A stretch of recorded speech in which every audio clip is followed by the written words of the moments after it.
in center. Carlos Ruiz catches and hits 8th. And longtime Braves nemesis John Lennon pitches and bats 9th. Brandon Beachy makes his 4th start. He is 1-0 with a 5 ERA. 8 starts against the Phillies in his career. 0-3 with a 3.77 ERA. Against the rest of the National League East, a winning record and a lower ERA and a very low 2.16 batting average against him. His 4 keys to pitching success tonight. Number 1, nemesis. This Phillies team, he's not won a game, and a repeat performance. Hopefully that's in the offing after that great work he did against Miami. 8 innings, a 3-hit shutout ball. 73 degrees, the official temperature at first pitch. And I believe it's another hour and 48-minute delay.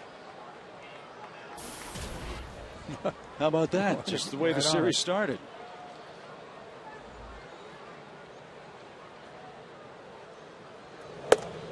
There's a strike to the Phillies shortstop.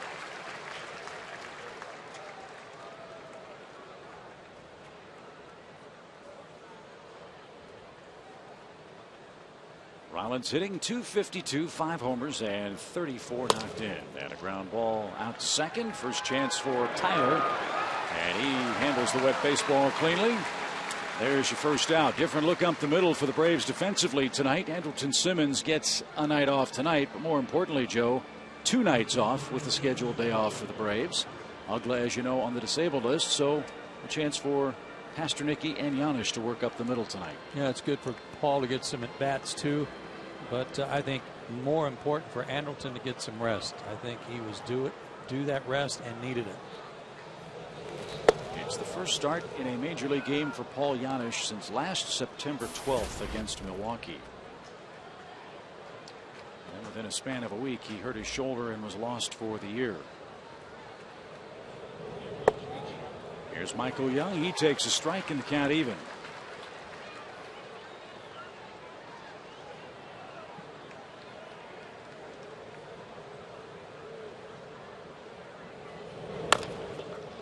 Giannis charges, fires on the run, and safe. Young beat it out. Young has an infield hit, just his 3rd in the last 17 at bats for the Phillies. Close play, tough play here for Paul. Ooh. I don't know. Gonna have to give it to him. If we're looking 3 or 4 times and still don't know, you got to give benefit of the doubt to Paul Embleton up at first. We talked about Beachy's first start and his last start. One in between was against the Phillies 11 days ago. Got a no decision. Pitched into the 7th inning, gave up 3 earned runs on 5 hits. But even then, Chip, I don't think he was as sharp as he was against Miami a few nights ago. And that, I would imagine, for Brandon's going to be the most difficult part of this. His expectation levels for himself are so incredibly high. Imagine sticking with the process and understanding that he's still building arm strength. And still refining his pitches after the surgery and trying to do it in meaningful games this time of year for a playoff-bound ball club is not going to be easy. No, but drastic improvement between starts 2 and 3, I thought, with respect to his command, his release point. Not quite as much effort put into every pitch that he had in the first couple of starts.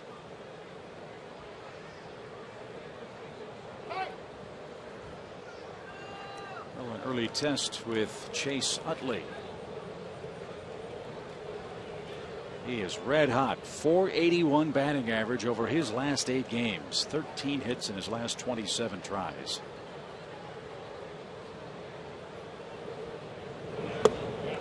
Salary drive. Oh, wait.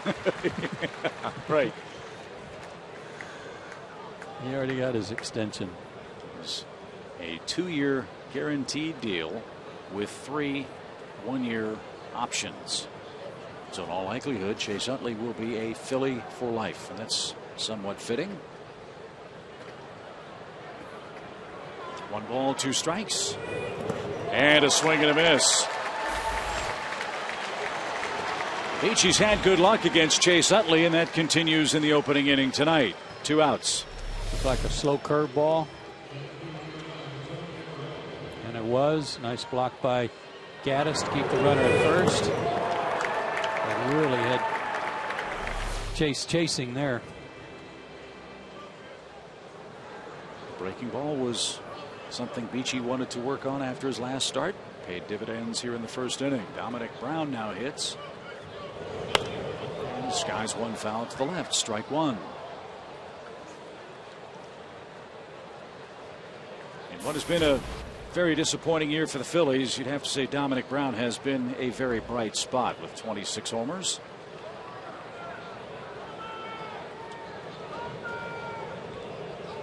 Three of those came before the All-Star break. He did miss 11 games with concussion-like symptoms. So his home run totals and his home run pace in the second half have lessened just a bit.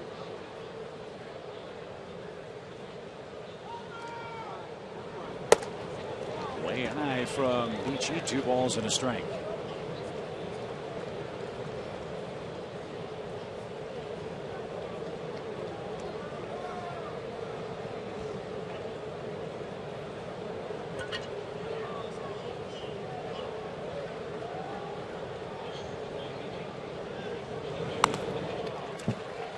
Changeup. He missed with a couple pitches up. It kind of got Brown's juices flowing, I would guess. And hoping to get another mistake, and came back with an off-speed pitch. That was a good choice. Well, let's see what he conjures up with Evan Gaddis on a 2-2 count.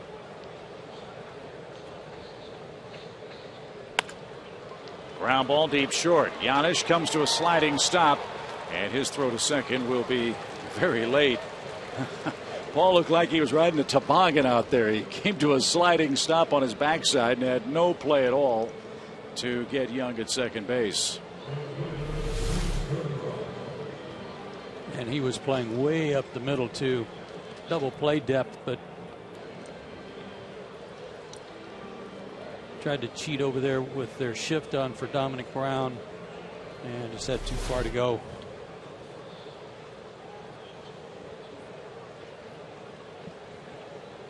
Two are on, 2 out now for Darren Ruff.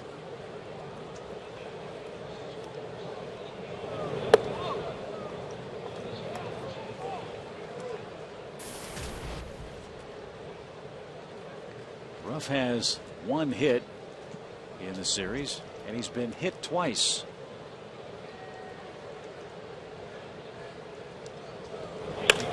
And he drives this ball toward right. Hayward came in a couple of steps, now drifts back, and in the haze makes the grab, and that retires the side. The Phillies threaten, fail to score in the top of the first. The Braves go after John Lannon when we come back.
The rain delayed tonight. He's with us for Game 3 between the Braves and Phillies.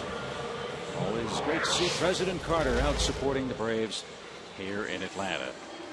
Here's a look at your Braves starting nine tonight. It's presented by Toyota. Hayward, Upton, and Freeman first, second, and third. Evan Gattis will give Brian McCann a rest. Chris Johnson back in there at third base. New look up the middle, as we told you. Tyler Pasternicki in for Dan Uggla. B.J. Upton back in there against a left-hander with Giannis and Beachy 8th and 9th. And a left-hander, Joe, who's been tough on the Braves in the past, goes for the Phillies. 5-year veteran John Lannon, 28 years old, out of Long Beach, New York. 6-2 in his last 10 starts against the Braves. He's allowed 2 earned runs or less in 9 of those 10 starts. His overall record 9-5, 5-3 in this ballpark. His 4 keys to pitching success: familiarity. Maybe it'll breed some contempt tonight, because the Braves will try to get the best of him. And he needs to talk to Cole before this start. He is pretty much a fastball changeup guy with a slider. And as good as Cole Hamels was here 2 nights ago, he better have a chat with him. But he's facing a man who's been scorching left-handed pitching. That's leadoff man Jason Hayward.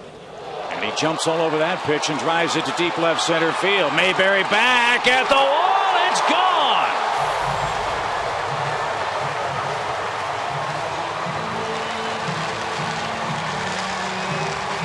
You know what that was? Contempt. And the familiarity part is Hayward scores another run. Boy, has he been some kind of hot leading off for the Braves. A leadoff home run for Jason Hayward. Something out away from him again, and again he goes the other way.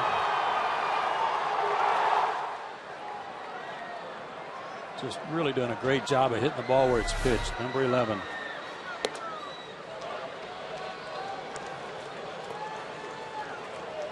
His first career leadoff home run. And the Braves now with 144 long balls this year. Now Justin Upton digs in. He's ahead 2 balls, no strikes. And they hit 149 last year, I think was the number.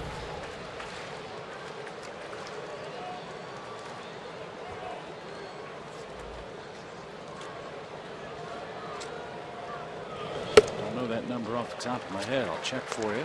3rd homer for Jason off a lefty this year. 3 of his 11. 149 home runs as a team for the Braves last year.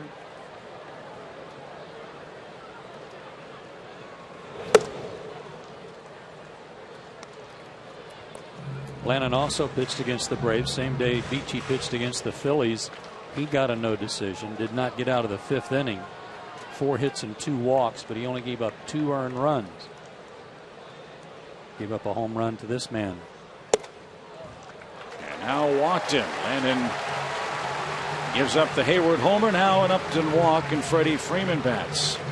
He's walked a ton of guys lately, which is really unusual for him. But for the year, 25 walks now in 73 innings.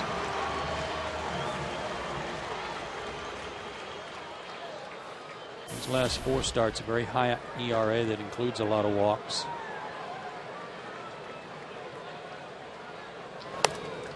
And Freeman jumps all over the first pitch. That's fouled away for a strike. He's our Georgia lottery hitting the jackpot. Good numbers against Lannon. Good numbers against the National League East.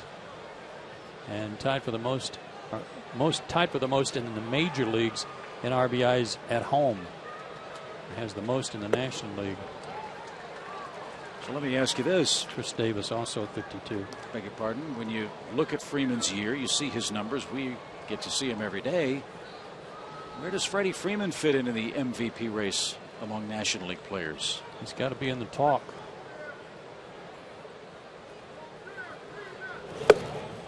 When you're the top run producer on a first place ball club, you've got to be in the mix on discussions for that.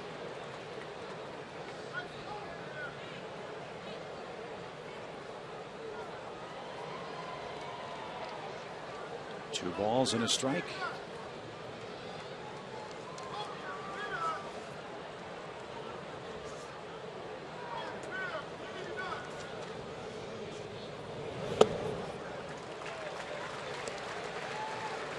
Freddie with a .310 batting mark this season for the Braves, getting .286 against left-handed pitchers.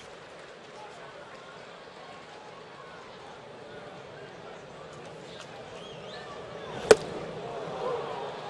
.310 mark good for 7th in the National League. Chris Johnson still leads the National League batting race.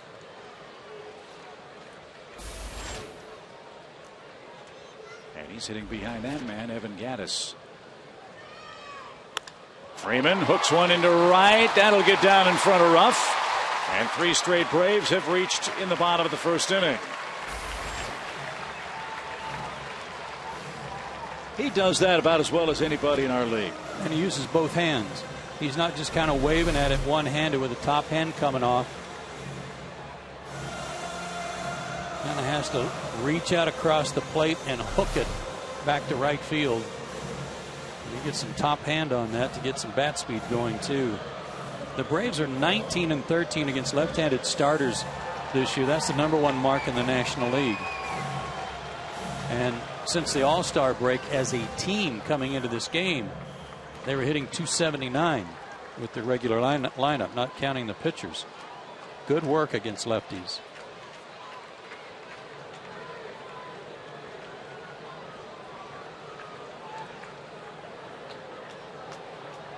Evan Gattis bats, and he drives the first pitch deep to right. Ruff will drift back, and 2 steps onto the warning track, makes the catch. Both runners tag. Both runners move up successfully.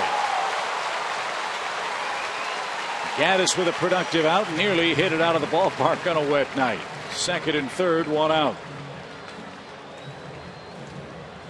Good hustle by Freddie Freeman too. The Braves trying to take advantage, as they did last night, of a guy who's not accustomed to playing right field.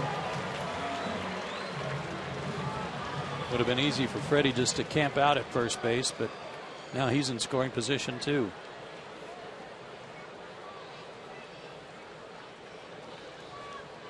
Chris Johnson's had a nice series. He's knocked in 50 runs. And while at first glance that may not seem like a big total for a guy hitting in the middle of the lineup, remember, he didn't hit in the middle of the lineup for most of the year. And he has more RBIs than anybody in the lineup since the All-Star break, 19. Also the highest average, of course, 357 since the break.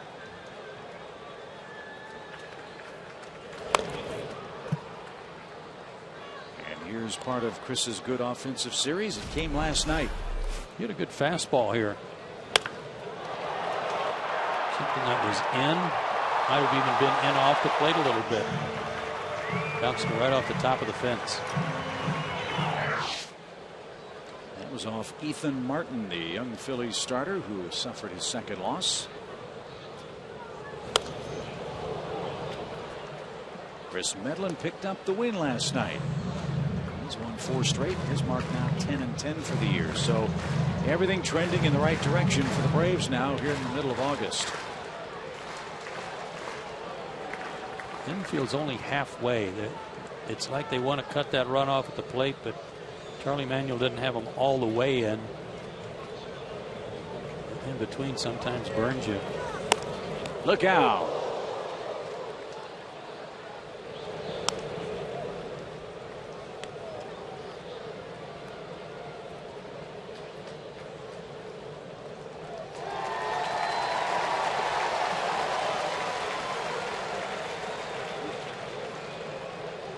One ball, 2 strikes.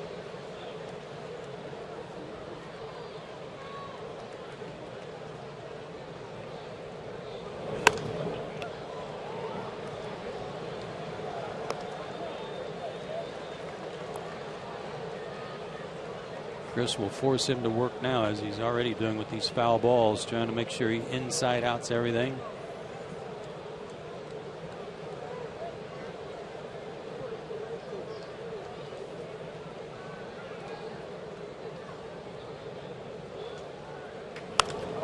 In the air, left center field. That's going to be caught. And the throw back to second will be late. Tagging from third and scoring is Upton. Gorgeous catch by Dominic Brown. But he can't prevent Upton from scoring the second run for the Braves, and Chris Johnson gets a sacrifice fly. Great catch by Dominic Brown because it saved an extra run. That's a dangerous catch too, when you kind of curl your wrist down when you make that catch and it rolls under your body. But Freddie Freeman was already halfway to third base. He didn't expect him to be able to haul that in, and Freddie had to bust it back to second to keep from getting doubled up. He was ready to score.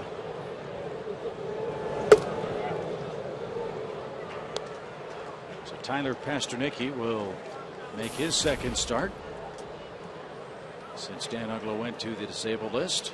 He's shown he can pepper the ball to right. Did that a couple of times last night. Once for a hit, and he also scored a run for the Braves.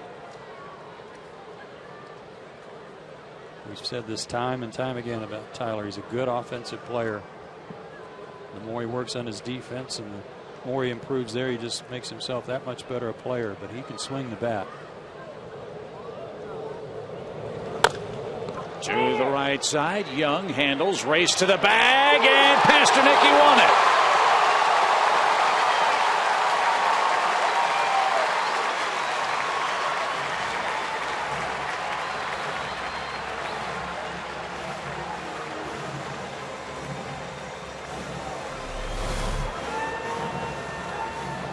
Michael Young ranging wide to his right.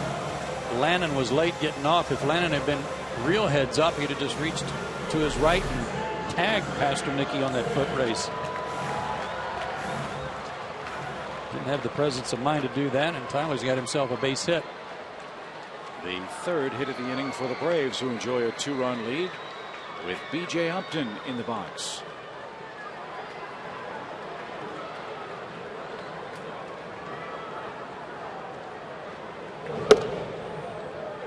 Away, 1 ball, no strikes. He's one of the guys with improved numbers since the All-Star break against lefties, hitting .308.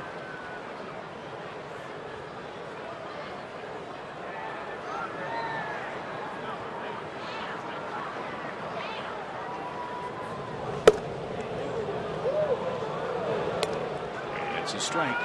1-1 the count. Freddie Gonzalez has hinted that he might play matchup with his center field position depending on who's pitching. Tonight it's a left-hander for the Phillies. That means Upton, who swings righty, gets the start. See if that continues after the off day tomorrow, and then Washington in town over the weekend.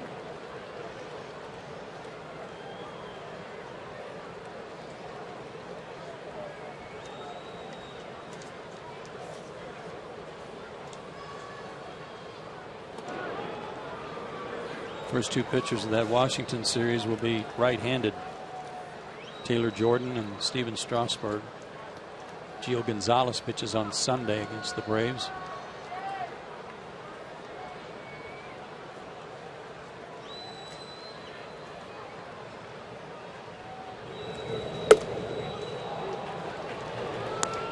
Two balls, 2 strikes.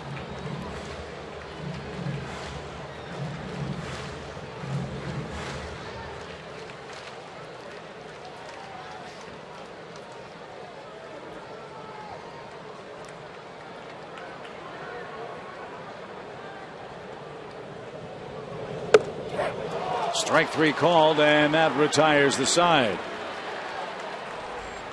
This game got off to a big bang for the Braves. Jason Hayward with an historic moment, his first career leadoff homer, part of a 2-run first for the Atlanta Braves.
Having a big run in the leadoff spot. So big, Joe, that he earns our SunTrust Shining Moment honors. Last 23 games against lefties, over 400 average, almost 500 on base percentage. Good numbers this month overall, and just tearing it up in the leadoff spot.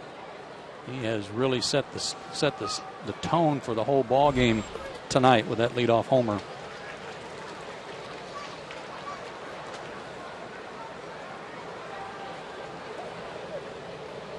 Cody Ashe is the Phillies' third baseman. Fine Japanese third baseman from Nebraska. Yes, he is.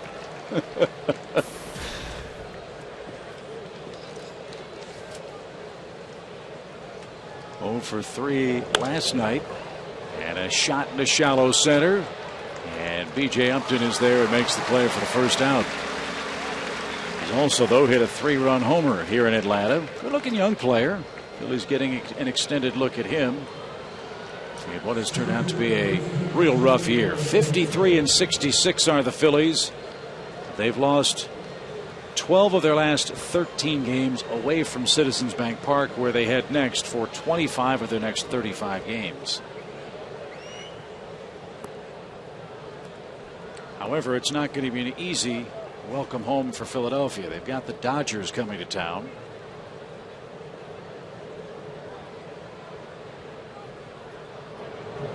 And when your club is struggling, you go home, you hope for some home cooking to get you going.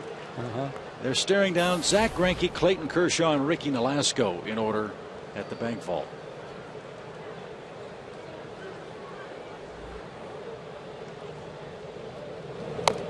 Check swing roller. Beachy's all over that. And he gets a break and gets Mayberry too. 2 outs.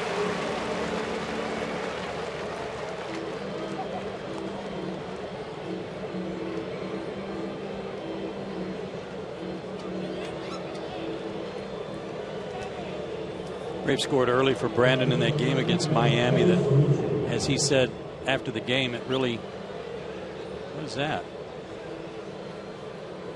A bat. Oh. Well, is. Oh, God, there's something wrong with it.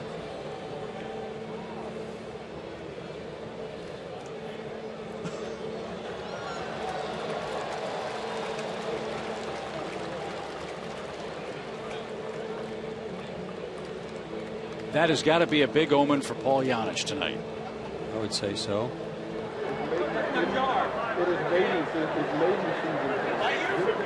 And now what do we do? Give it to Eddie Perez.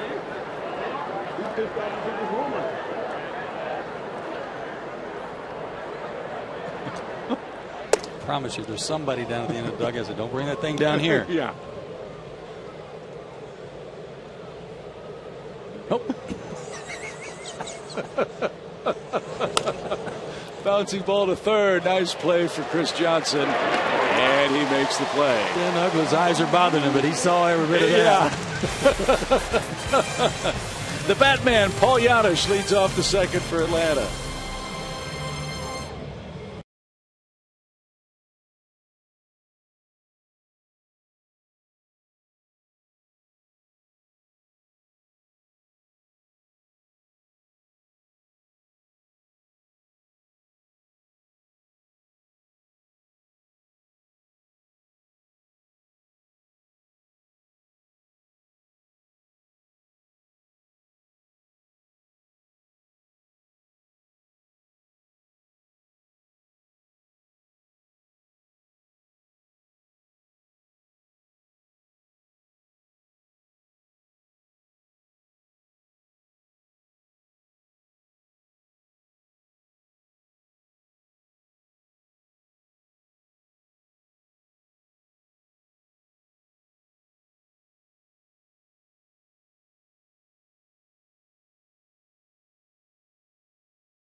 season long. Braves baseball on Sports South is being presented by Academy Sports and Outdoors. The right stuff, the low price every day. For all you animal lovers out there, good news.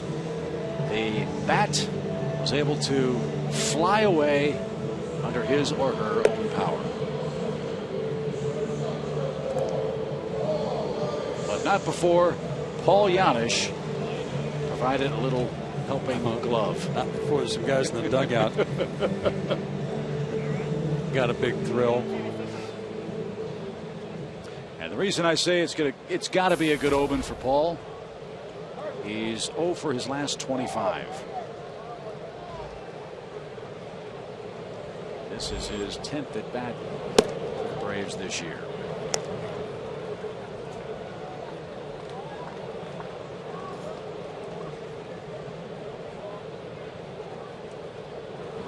Every player wants to play every day. Every player wants to feel like they contribute.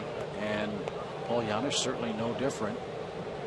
But the mark of being a pro is understanding what your role is on the ball club.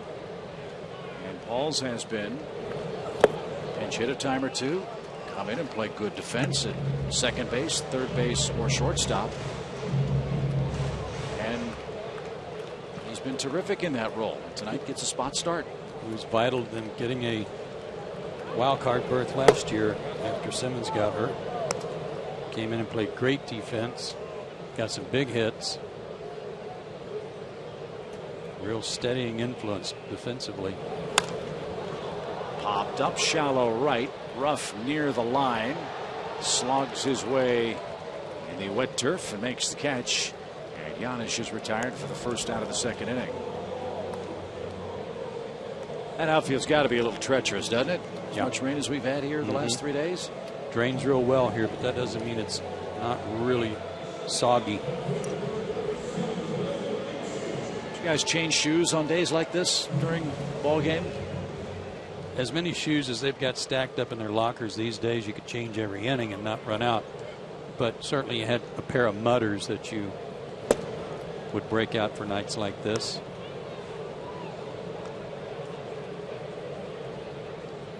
Infield's in good shape. Ed Mangan and the crew got the tarp on before all the bad weather came rolling through the ballpark.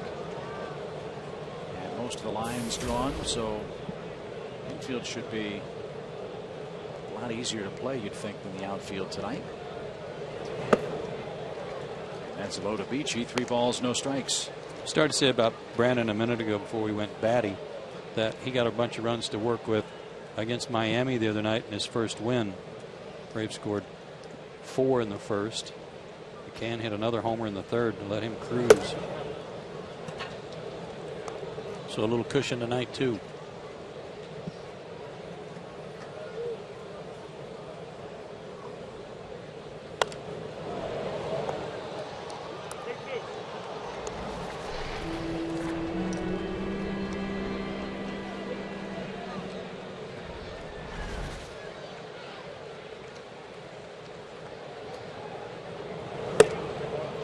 Beachy takes a walk with 1 out. There's a start for the Braves.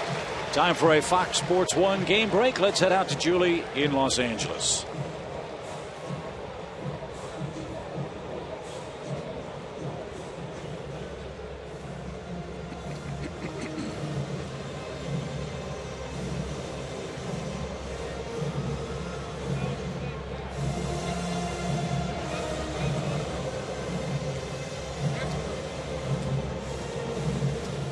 Thank you, Julie. That's Tim Lincecum pitching for the Giants. And how about the Washington Nationals, Joe? A club that's mathematically still alive in the East, and they are suddenly rolling. They've won 4 straight games and piling up a lot of runs.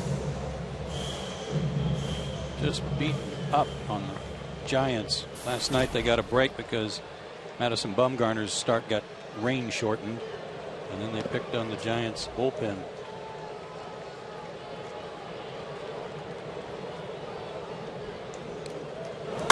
Hayward bouncing ball off the wrist of Ashe and into shallow left field. Beachy on his way to third. Hayward will dive in safely at second base.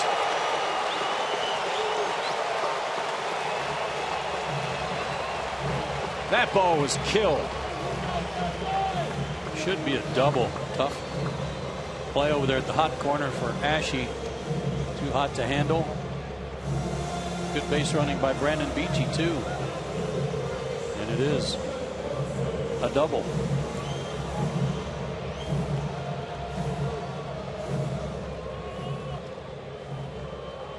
Jason came into the game hitting .369 in the leadoff spot.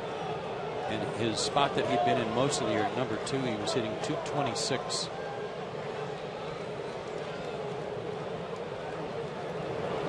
Phillies infield creeps ever closer as Justin Upton bats.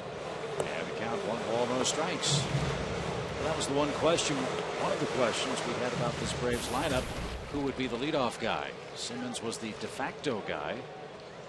But Jason Hayward has blossomed there, I think it's safe to say. Yep.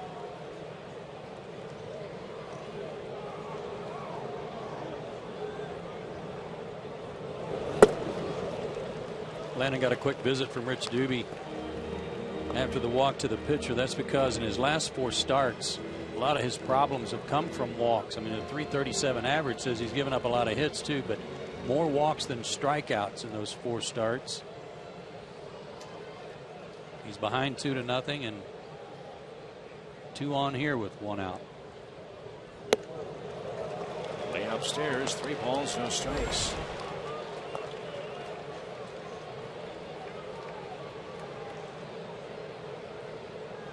His last start against his old team, Washington, in 5 innings, he gave up 9 hits and 5 walks and 8 runs.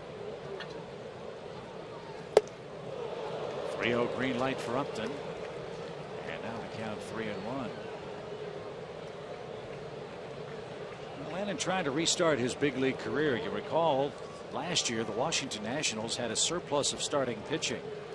And Landon was the odd man out. Man that in 2011 won 10 games for them. He started the year at AAA and made 24 starts for Syracuse.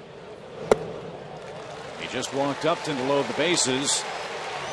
And now Freddie Freeman with a chance for serious second inning damage. And the Phillies bullpen's going to have to go to work. Again, that's not a bad walk, but especially after falling behind 3-0. But that's not what Rich Doobie went out to talk to him about. And now they're going to go out and see if he's okay. The trainer's going out with him.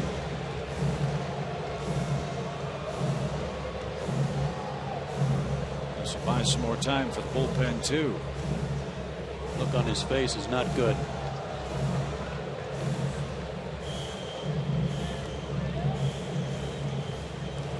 John Lannon's just thrown his last pitch of this ball game. He leaves with the bases loaded and down 2-0 in the Atlanta second.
Well, Atlanta leads the Phillies 2-0. Disappointing night for John Lannon, who has to leave the second inning with an apparent injury. Obviously, we don't know what that injury is. As soon as we find out, we'll let you know.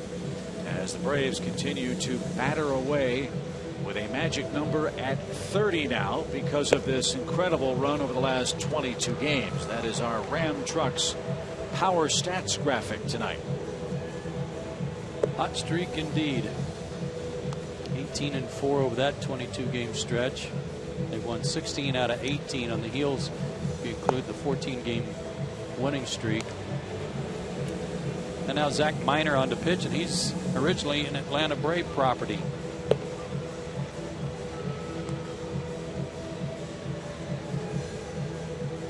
He was originally a fourth-round pick by the Braves back in 2000 and traded to the Tigers with Roman Colon for Kyle Farnsworth.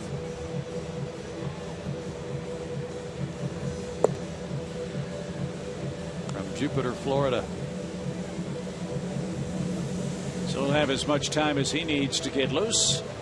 And Freddie Freeman will be the first Brave to greet him here in this second inning. Boy, if you're a Phillies pitcher, 2013 has not been a kind season, speaking in broad generalities. Lannon leaves with an injury. Jonathan Pettibone has been hurt. Roy Halladay, shoulder surgery. He's supposed to make his first rehab start down in Clearwater tomorrow. And then, Joe, you get to the bullpen, which has been a problem for the Phillies. Adams, Savory, Stutes, and Jeremy Horst have all seen time on the disabled list for Charlie Manuel. Their bullpen decimated by key guys that they were counting on, especially Adams, to be a setup guy for Papelbon. But Chad Durbin, who was so durable for the Braves last year and did such a good job, signed back with the Phillies as a free agent, and he too got hurt. Miner, after he got traded to Detroit, spent a lot of time with them, and I think the most starts he had in any one year was 16, but worked a lot between the bullpen and the rotation. He's 31 years old, suffered an elbow injury back in 2010, had to have Tommy John surgery, but he's come back from that and still throwing low to mid 90s with a slider.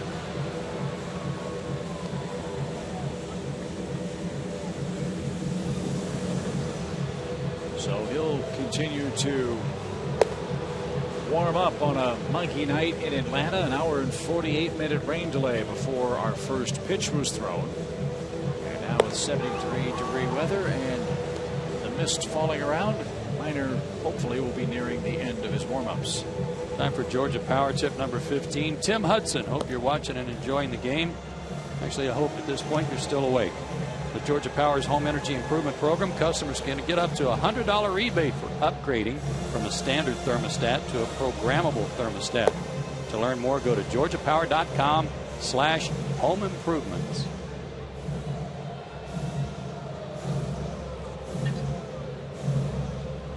Off day tomorrow for the Braves. The Nationals are in town. It's your last chance to see Washington here in Atlanta at Turner Field. Watch Freddie Freeman of the Braves battle him starting Friday night at 7:35. As always, fireworks after the game.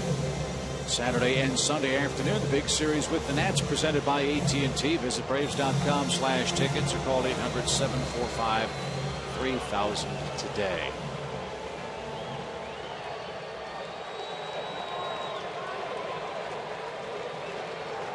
Freddie Freeman, second inning, second at bat.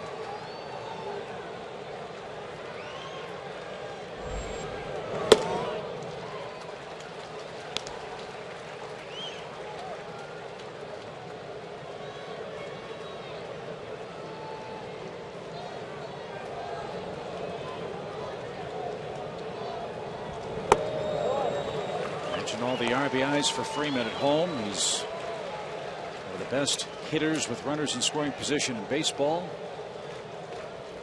All of those things in play here. And 6 for 8 with the bases loaded. That's pretty good. Fly ball deep center. Mayberry going back at the warning track and a step shy of the fence. He'll bring it in. Tagging from third and scoring is Brandon Beachy. Freeman drives home his 80th run and just missed a grand slam. It's sacrifice fly. It's 3-0.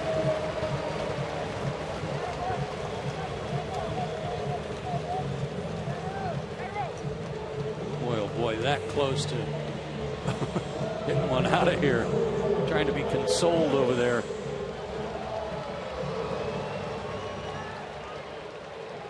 Good base running by Jason Hayward. He tagged second and moved up third base. Justin Upton's at first for Evan Gattis. Hit one a mile to right. That was caught by Ruff. And into the club level foul to the right side, strike one. That was kind of a tomahawk swing there. I have no idea what the pitch was because it was so far up and in, and he was still getting up on top of it. Breaking ball, hanging breaking ball.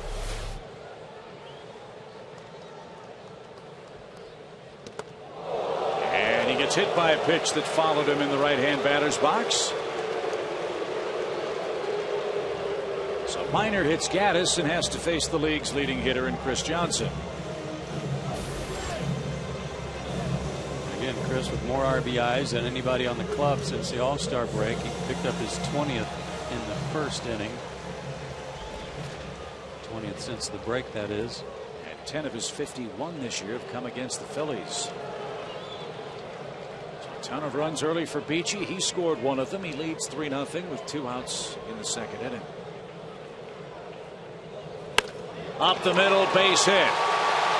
Hayward scores. Upton around third. He will score without a throw. Chris Johnson with a 3 RBI night.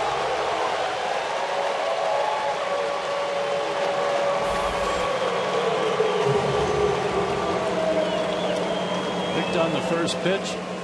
Hit it right back through the box. And I'll tell you, I love watching Justin Upton score from second base. He got a good jump on this, of course, with 2 outs. Ooh, high pitch, too. And good piece of hitting by Chris to get on top of that.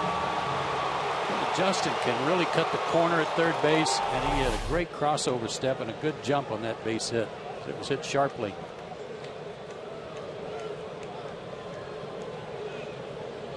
Three runs in the second, and Tyler Pastornicki looks for another with Evan Gattis in scoring position.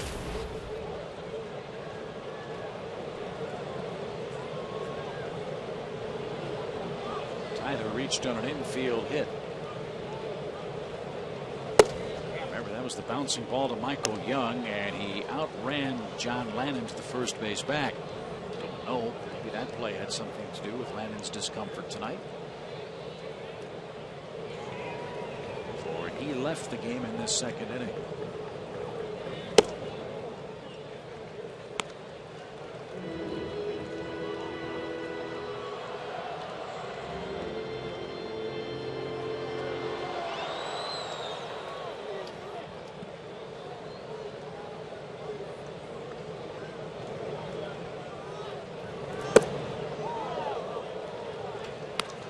Two and two.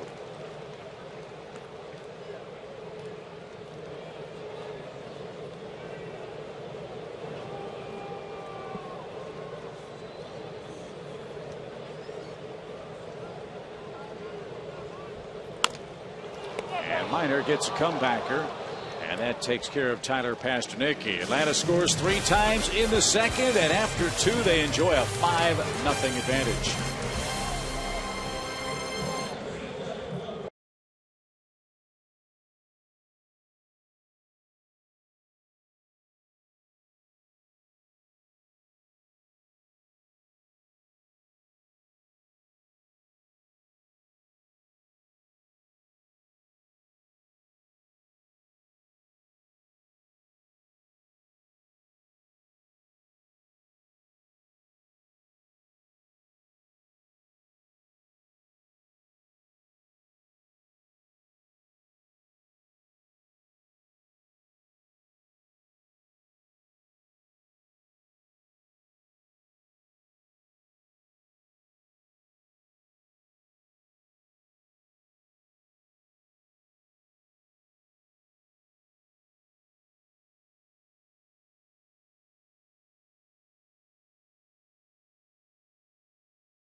PHI AT.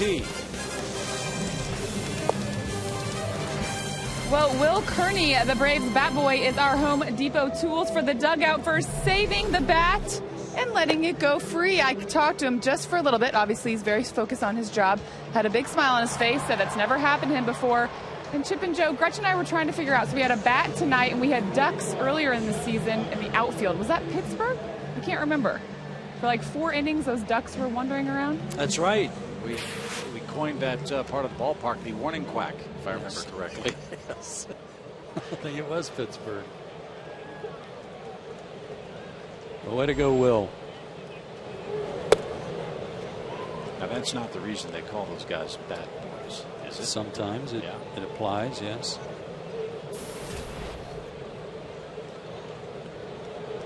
I was really proud of Polianic. I mean, he just went over there and just scooped it up like a slick fielding infielder would. No trouble. Zach Miner rolls to Janish at short. And there's your first out of the 3rd inning.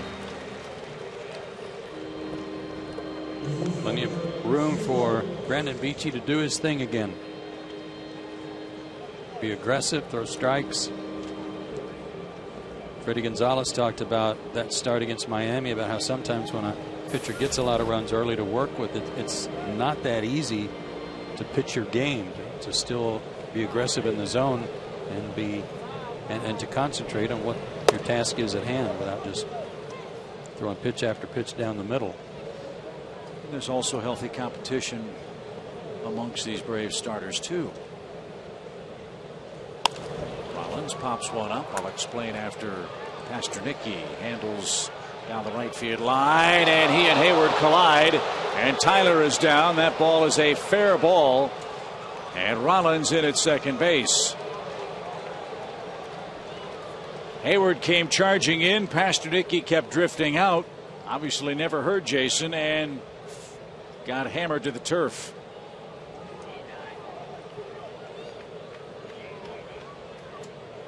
And that is ruled an error on Jason Hayward. We'll have to look at the replay and see who touched the baseball. Well, as Nate McLouth will tell you, any collision with Jason Hayward is not a good one.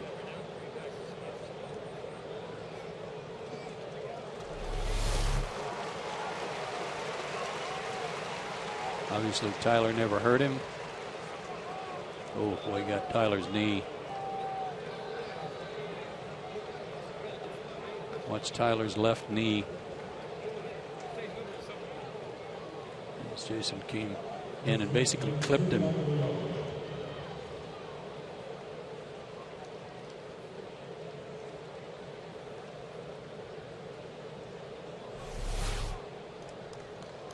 So Rollins at second on the 2-base error.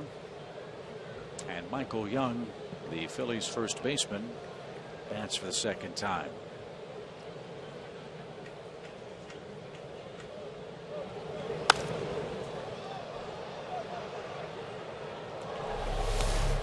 Better look at the knee. Watch his left knee get banged right there from behind.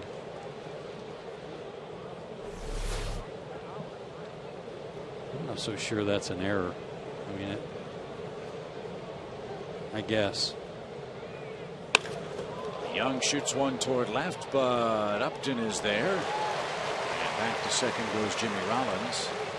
That's the first error for Hayward this year. Yeah, like Great Gold Glove season last year. If two outfielders run together chasing a fly ball, it's rarely ruled an error. It's usually ruled a hit as a tweener. I would call that kind of the same thing. Maybe they'll re-examine that later. Chase Utley struck out his first time up.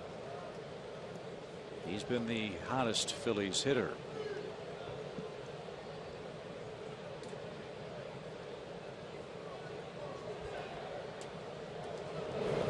I mentioned the healthy competition that takes place on any good pitching staff. You were here for the glory years of the Big Three. They would compete against the opposition and with each other.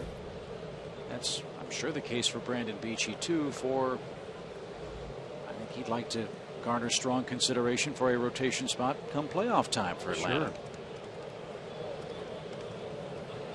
Sure. Sharply hit. Short hop handled by Paul, and the throw to first in time. A two-base error for Jimmy Rollins, but that's all for the Phillies. They trail 5-0 in the third.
They have suffered one here with Tyler Pasternacky in his collision with Jason Hayward.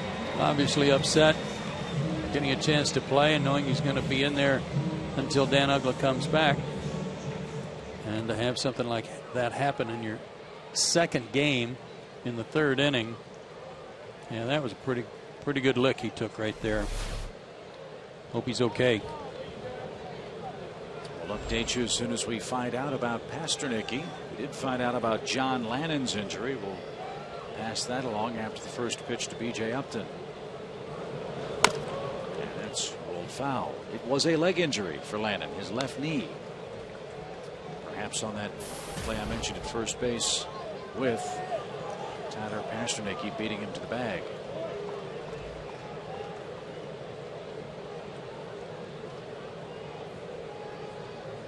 No balls and a strike for B.J. It's a little low. Giants, by the way, trying to come back on Washington in the ninth inning. It's 6-5 Nationals. Giants have a runner aboard and 2 outs. And they have 2 on and 2 outs. Wonder if that's Soriano. Guessing it is. Joe says it is. 1 ball, 2 strikes.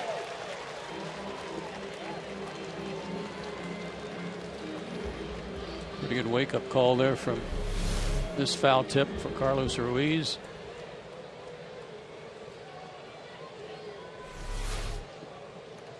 Ouch.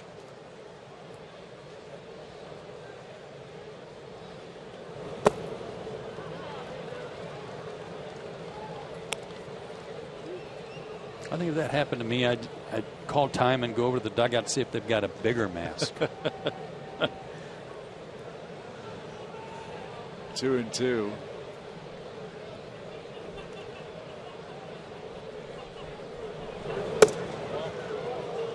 I don't know how much the technology has changed with this traditional style mask like Ruiz is wearing, but in another sport, I think about the NHL goaltenders that used to wear no masks back in the 40s, 50s, and 60s. Back when men were men. Yeah. God, I don't know how they did it. Bouncing ball out to Rollins at short. He'll charge and fire to first. And Upton is the first out of the third inning.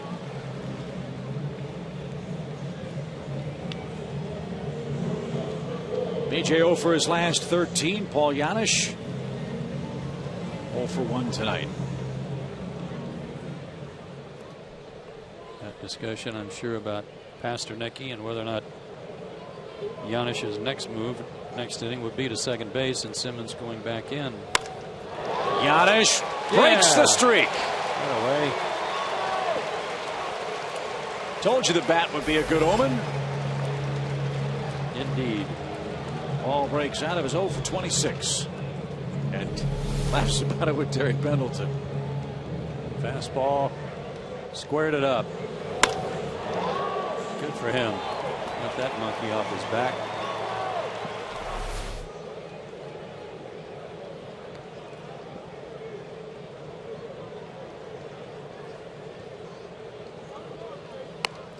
PHI pushes a bunt.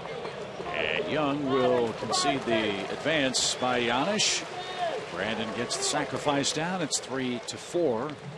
And we go back to the top of the order.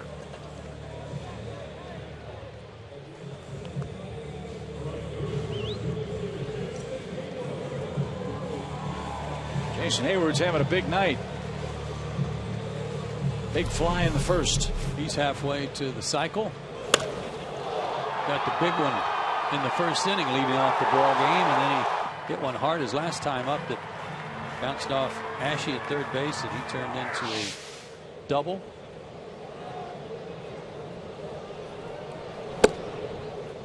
And when he's foul line to foul line like he is right now, boy, is he fun to watch. Unless you're the third baseman, which is what happened to Ashe, a rocket off his glove that trickled into the outfield.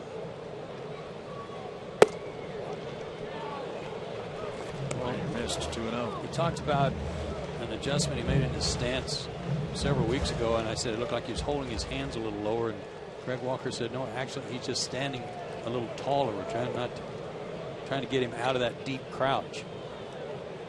And maybe it just looked like his hands were lower.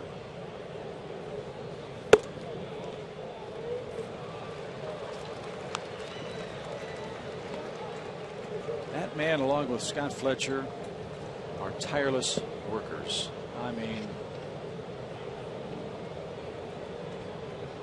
hour after hour in the cage, in the video room. Hayward takes a strike and maybe didn't like the call. 3-1.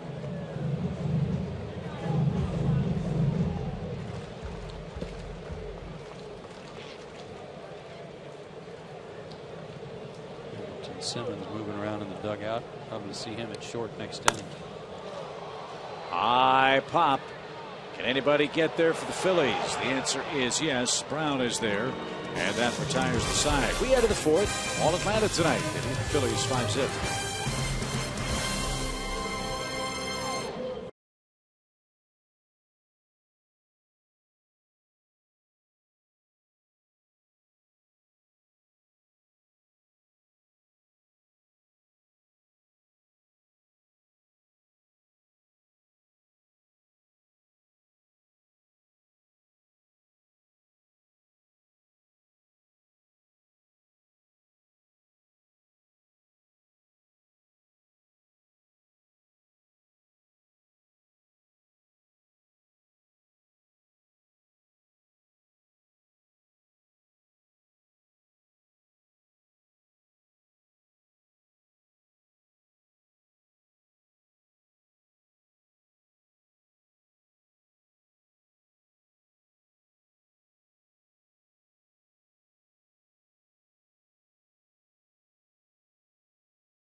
ready to go in the 4th inning. We'll explain why in a moment.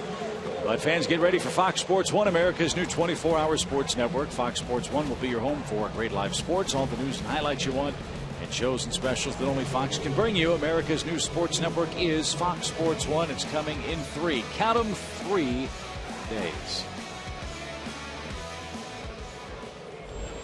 Brandon Beachy with a 5-run lead has a new middle infield configuration. Everson Simmons is indeed in at shortstop. Giannis moves from short to second. We've talked a lot this year, Chip, about what great contributions the Braves have gotten from David Carpenter, Luis Avilan stepping in and taking over roles. Base hit by Brown down the right field line. He just hooked that ball inside the bag fair. And he'll lope into second with a leadoff double. How about the pitchers filling in for the loss of O'Flaherty and Venters? But maybe we don't talk enough about Ramiro Pena, the loss of him by the Braves, and how big that was, especially when you think about how well he was playing early in the season, and as versatile as he was, he gave you so much depth on the infield too. Is that something the Braves might try to address now past the trading deadline? Here we are, middle of August. That being a utility infield type guy. Uggla's going to be out for 2 weeks. Don't know about Pasternacky. What happened to him tonight? Right. That's a shame for Pasternacky, because he was going to get some consistent at bats, depending on the severity. Well, there were rumors about that last week that Mark DeRosa's name was floated around out there, that somebody had claimed him from the Blue Jays, and that mystery team was the Braves, but the Blue Jays pulled him back, so it was a moot point.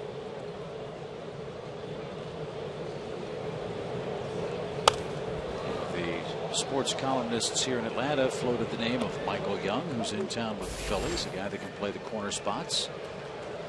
And as you know, is over a 2,000 hit man for the Phillies.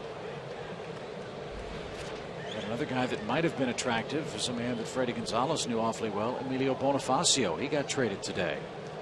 Toronto sent him to the Royals for a player to be named later, or cash. Kansas City also added Jamie Carroll earlier in the week, so they're going for it.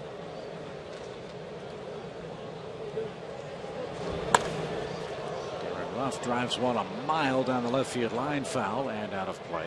It's a 1-2 count. If they are, and I don't know that they are, I would say it would need, the preference would probably be a guy that can play either middle infield positions. A guy like Bonifacio can play second or the outfield. Michael Young can play the corners, as you pointed out. I think it needs to be somebody, if they are looking, that can be like Pena and play all 3 infield spots from second around to third.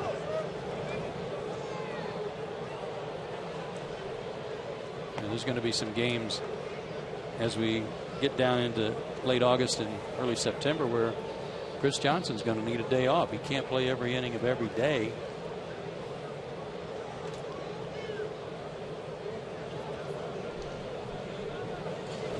Swing and a miss by Ruff. Beachy got him. Good pitch. And his second strikeout. And that, I think, Joe, is one of the great challenges that we'll talk about over the final 6.5 weeks of the season. Rest versus rust. The on-off switch, that mythical on-off switch that teams always worry about when they head toward postseason play.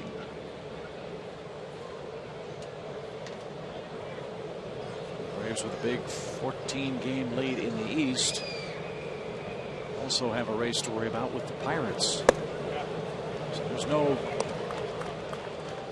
taking the foot off the accelerator for the Braves here on August the 14th yet. No, you know, a good guy we ought to talk to about that is Chipper. I mean, he came up to stay in '95. He was on division-winning teams forever, it seemed like, and going to the postseason. And there were times where they had to fight their way to hang on to a division title. There were seasons where they won by huge margins. And be interesting to get his take, what he'd prefer, how he'd prefer to approach it if the Braves do have this big lead into the last 2 weeks. So I'm going to ask you a two-sided question, or a double-barreled question. which would be your preference? And of those situations and scenarios that you saw as a broadcaster with the Braves, which one did the Braves play best in the playoffs? Well, I can't answer that without doing some research and seeing what the actual tally was in terms of how far they advanced, barely winning versus winning by a large margin. If I'm a player, I think I want to play. Now, you played all year. You certainly want your rest. You want to be physically 100% heading into the postseason, but that doesn't mean you want to take a week off by any means. But you want to play. 2-2 to Cody Ashe. And a roller to the right side. Giannis to his left. Freeman scrambles back to the bag. And that's the second out. I think you bring up a good point. I think that's one of the great things about our sport that maybe fans don't understand, or the casual fans don't understand, is there is a rhythm to this game over 6 months. And when that rhythm is interrupted, I know as a broadcaster, you take a day off or 2 days off, that first game back, you feel like you've been gone a month. You can only imagine what it's like as a player who gets 2 or 3 days off in a row. Well, you told me that Mike Matheny told his club, the Cardinals, not to show up at the ballpark on an off day. That's his way of saying, get your mind off what's going on right now and come back refreshed a little bit the next day. They may have needed the rest. They took 14 innings to beat the Pirates last night.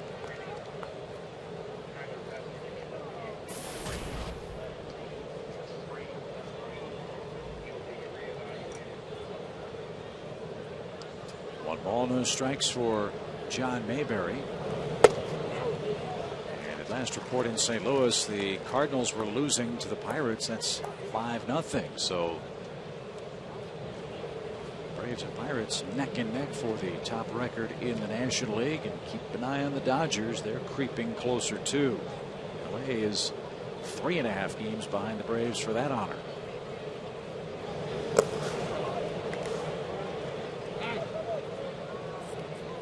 Word from the Braves clubhouse on Tyler Passernicki is that he suffered a sprained left knee on this collision right there. Jason Hayward. Jason's fortunate that that crash of legs didn't injure him.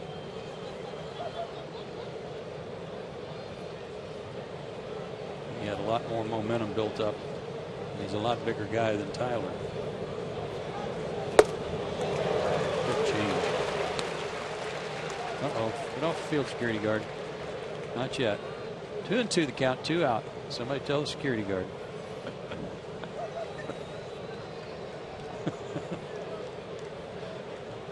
Gary Darling, home plate umpire, gave him the count. It's been that kind of series, hasn't it? Kinds of weird stuff happening. 2 balls, 2 strikes.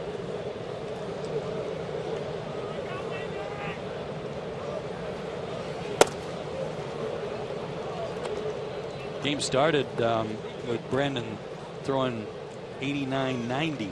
That last fastball 93. So he's loosened up.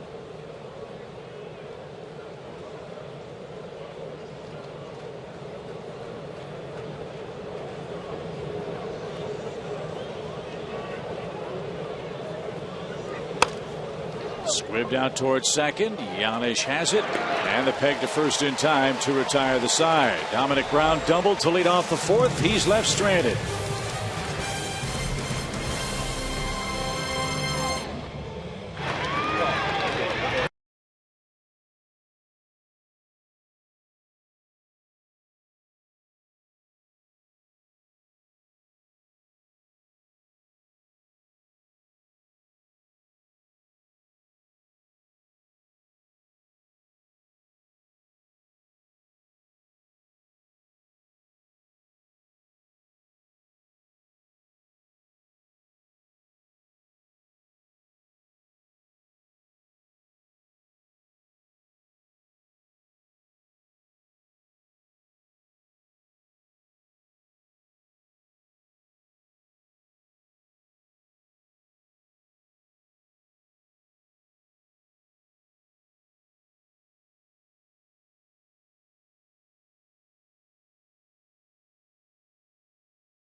Kevin Gaddis fan club out tonight as the Braves are beating the Phillies 5-0. Gaddis is due up third here for Atlanta. First things first, our AT&T Uverse trivia question. Michael Young's one of 2 current National League players with 4 or more 200-hit seasons.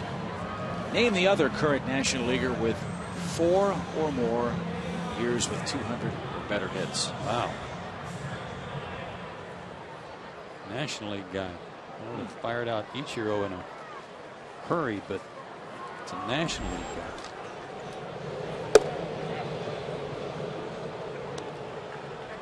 Todd Hilton. I like that.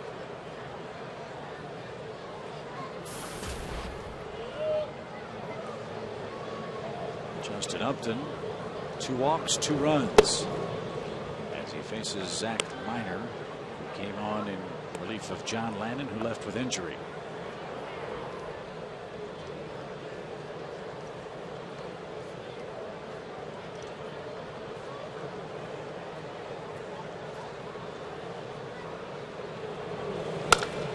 And Upton joins the hit parade.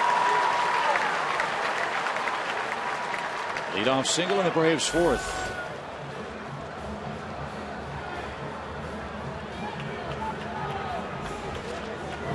It's got to be fun in the big leagues when you're in the 4th inning and you're up for the 3rd time. It's not a good sign if you're the opponent. It is good for the Braves. Freddie has singled and he's hit a sacrifice fly. That sac fly nearly went out of the park to straightaway center.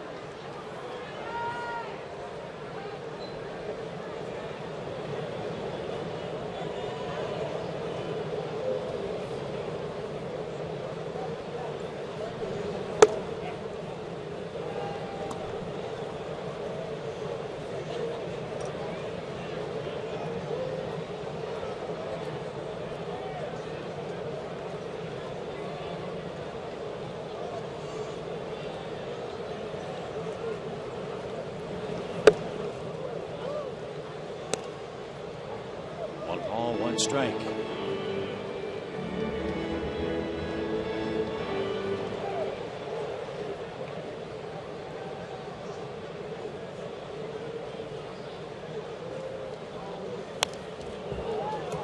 Right off his hands and fouled straight back. I know it was in on him, but he still had a good cut at it.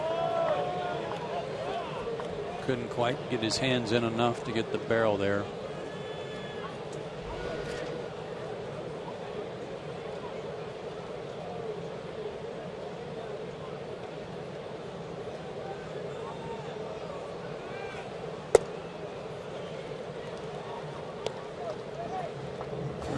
Talked last year about Freddie and how we thought he was too good a hitter to strike out as much as he did, and he would go on those sprees. Remember, he would have about 5 games and strike out 2 or 3 times a night.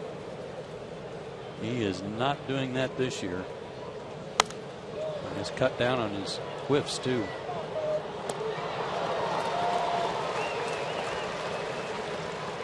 At 90. He's at 90, which surprises me that it's that high, because I'm a little surprised too. I can't remember going through that kind of stretch. But the 49 walks and the 391 on base percentage, certainly fun to watch. Jinxed him. He's down swinging for out number 1 here in the 4th inning.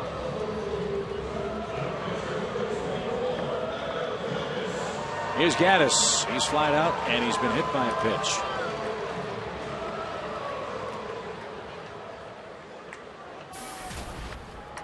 Did we ever find out where the bear den is? No, I'm going to go do that next half inning. Between innings? Yeah. I'm going to go over there and rattle somebody's cage, I'll tell you right now. And poor Jim Powell is not going to be the same. Oh, I'm being corrected. Beg your pardon. It's not the Bear Cave, isn't it? I call it the Bear Den. Excuse me. It's the Bear Cave. Okay. Same thing. Again, poor Jim Powell over there. He has no idea what he's in for over on radio. Oh boy.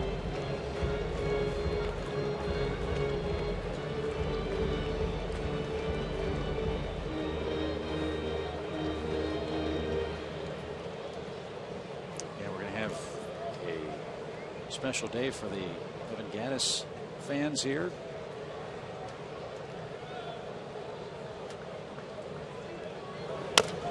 As he hits a slow roller toward Ashe at third. Bare hand play.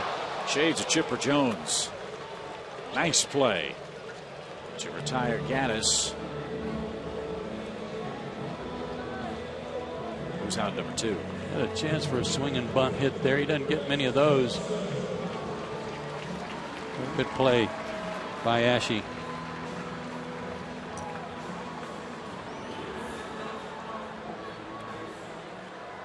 Speaking of Chipper Jones, you'll recall this spring one of the many questions we got about what we thought we'd see from the 2013 Braves was, how do you replace Chipper Jones? And no one can.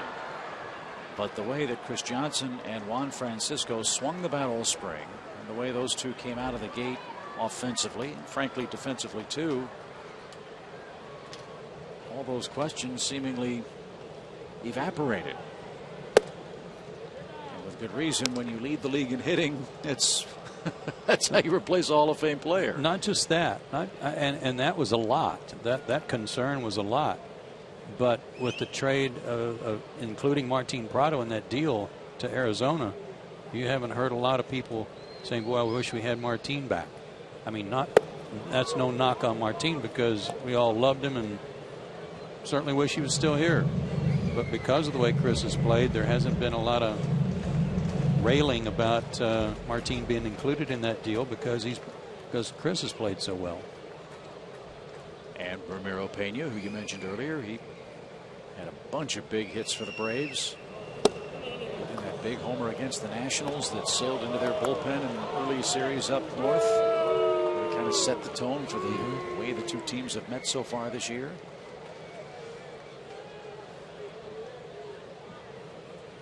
One ball, 2 strikes for Chris. A 3 RBI night. He's up to 53 on the season. And he's down on strikes. Okay, which way do you want me to go? Left or right? Find this out. Always go right.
Hope he survives the trip as we head to the top of the 5th inning. 5-0. Braves all over the Philadelphia Phillies, trying to win 2 out. There he is. Our intrepid investigative journalist will be back in mere moments. Okay. Oh, wow, that was quick. Man, you still have incredible wheels.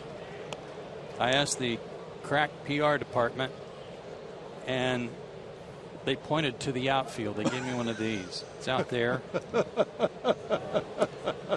However, Adrian is going to try to narrow it down a little bit to maybe 1 or 2 sections. That's a very large cave. Yeah. I got a. You might have seen it. I don't know, but if you were watching, but she gave me one of these. Oh, it's out there. Yeah. How do you argue with that? Okay. Carlos Ruiz. What day is the Gaddis Day? Can't remember. It's coming. August 30th. Oh, that's right. I think that's Marlins are here. Is that right? Yep.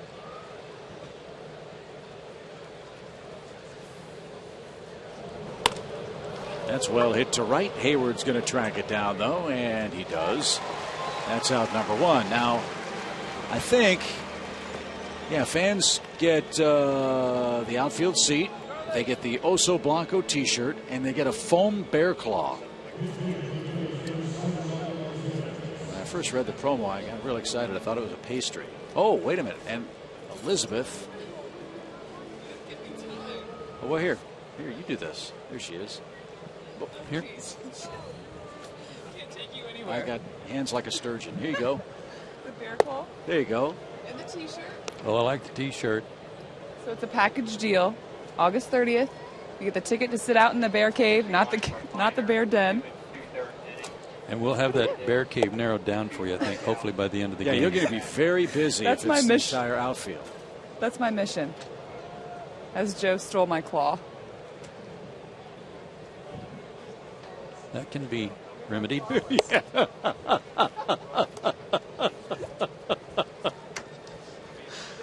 So if you want to join us for Braves Oso Blanco night, it's Friday night, August 30th. Get your tickets for the Bear Cave today at Braves.com/Gaddis. Michael Martinez pinch hits for Zach Miner. Miner went 2 2/3 of scoreless work. Runs that scored when he pitched belonged to John Lannon.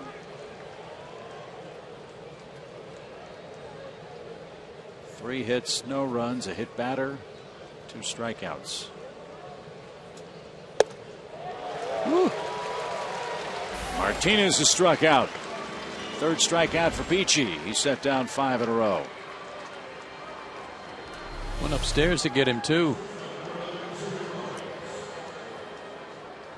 Not as high as it looked from live action. More just above the belt. Good pitch. High pitch count for PHI in the 4th came after a leadoff double by Dominic Brown, but he was left stranded. Phillies have left 3 men in scoring position tonight, 4 in total so far. Here's Rollins. His breaking ball has been as good as it's been all year. 69 miles an hour on that one. Good first pitch.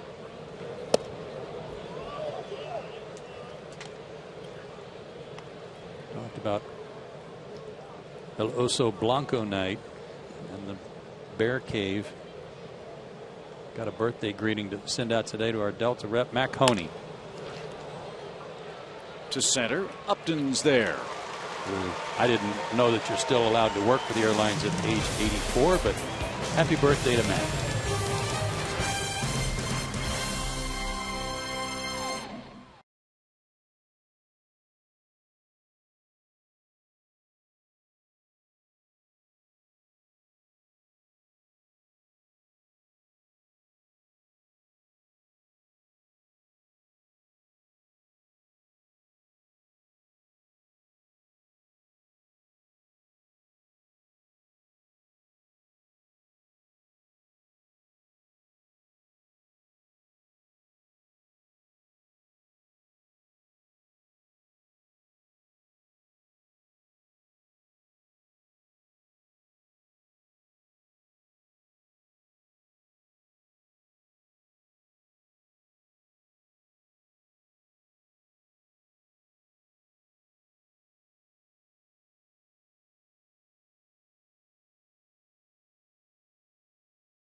For our Coors Light cold hard fact. Andrelton Simmons coming into the game after Pasternak was injured. And it leads us to most players aged 25 or younger on active rosters. The Astros have 13 such players. The Braves second with 12. And with the Braves average age at 28, almost 29 years old, it'd be the youngest team to make the playoffs since 1996. That really bodes well for the future. That's our Coors Light cold hard fact. And if you were to have one cold hard fact that really illustrates the difference between the Braves and Phillies, I think that's a big one. I agree. There's no mistaking the talent that the Philadelphia Ball Club has. I think you have to tip your cap to them, all the great work that they had done in the playoffs, including a World Series championship a few short years ago.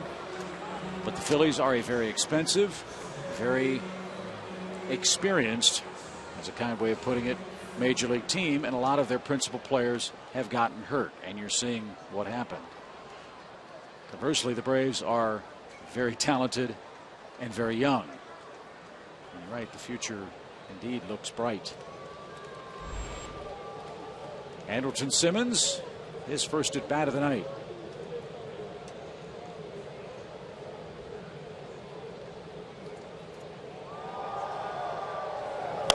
And he drives a pitch to right.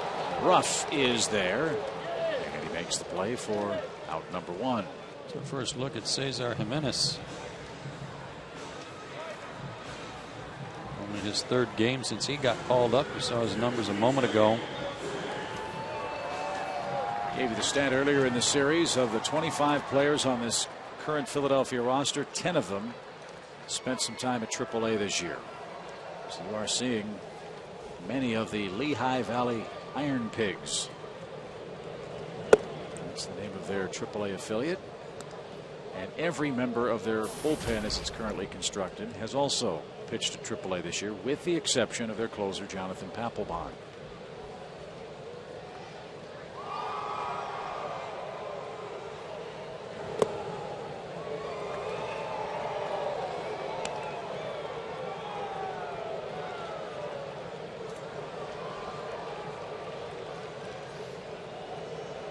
One ball, one strike. B.J. Upton 0 for 2.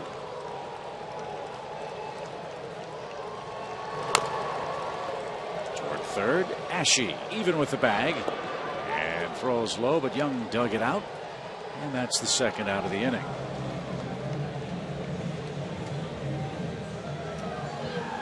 Here's Giannis. Good for him, as we said earlier. Got his first hit since last season. He was in an 0 for 26 slump, but he singled with one out in the third to take care of that.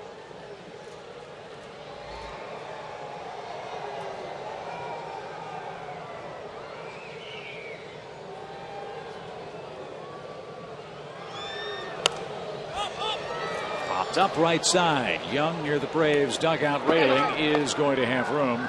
And it's 3 up, 3 down in the Atlanta fifth. We go to the sixth. Braves are shutting out the Phillies again, 5-0.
the 6th inning. We'll have an off day in Atlanta tomorrow. Then we'll welcome the Washington Nationals to town over the weekend. And that series with the Nats is our steal of the week tonight only. For just $17, get an upper box ticket to any game of the series and a Dale Murphy replica jersey T-shirt. Don't miss our steal of the week tonight. Visit Braves.com/steal right now. That is a steal.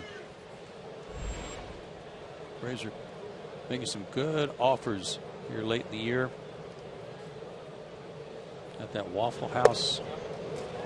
You know, if you go eat at Waffle House, bring your receipt. Right. Get a discount. I think my favorite hat of the year is the Waffle House hat like that fan had on, but it's got the tomahawk through the middle of it. You seen that one? Oh, man. Some real creative fans put those together. Seen a few of those at the ballpark. It's a good look. 1 ball, 2 strikes. The only thing that would make it better would be if you get the neon tomahawks, the ones that were glowing last year. Like that. Maybe have the Waffle House in kind of neon too. There you go.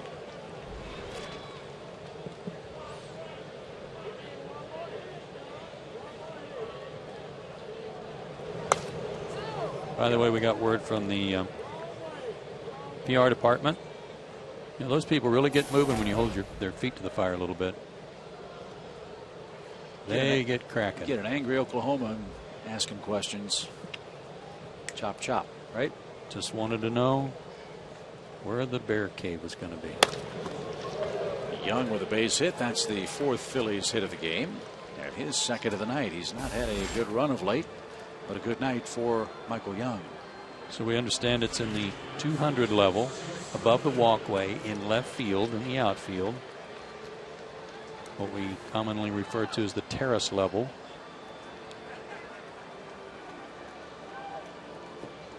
.238, I think, was the exact section we were given. So now we know.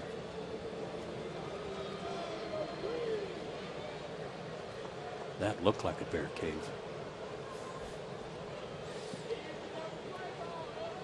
So hopefully that'll be full on the 30th. Get your Evan Gattis hats on. As Utley swings the first pitch and pops it into center field. BJ's under it. And he gets there for the first out. 1 on, 1 out in the 6th inning for the Phillies. Dominic Brown's the batter. Despite this early lead, Brandon's doing exactly what he did against Miami, and that is pitch. He's using all his pitches, getting ahead in the count, and getting some early outs as a result.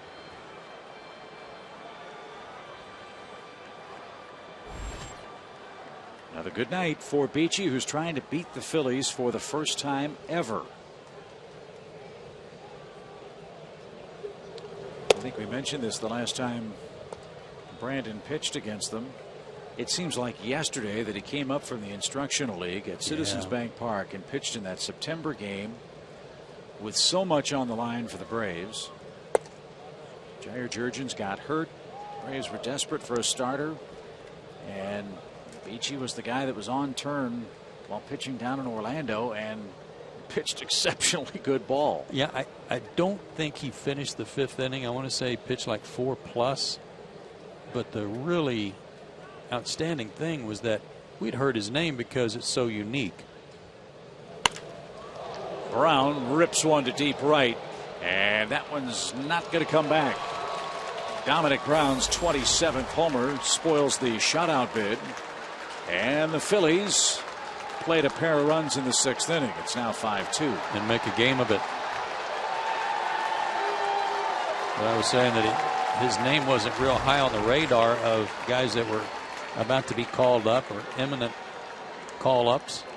And he came up and did a great job. 3rd hit of the night for Brown. He's a triple away from having the cycle tonight. And you're right, it's a game again for Darren Ruff, who is 0 for 2. And in the bigger picture, as this ball shot out towards center, BJ is back and gets there on the track. Can you think of a more unlikely pitching and catching battery in baseball than the one that the Braves have working tonight. Brandon Beachy, scouted and spotted by Gene Kearns in Indiana and signed for $20,000. And then, of course, the incredible life's odyssey that got Evan Gattis back into the sport after disappearing for 4 years. And here they are, doing great work for a first place club and working in terrific sync tonight against the Phillies. That's a good point, Chip. It's because Brandon wasn't even drafted, signed as an undrafted free agent.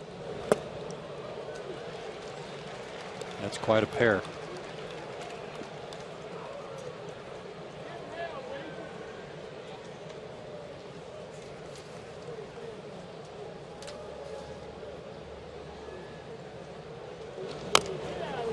Chan pulled up that the line on that start, Chip. 4 1/3 innings at Philadelphia. Gave up 4 hits and 3 runs, but only 1 was earned. Walked 3, struck out 1.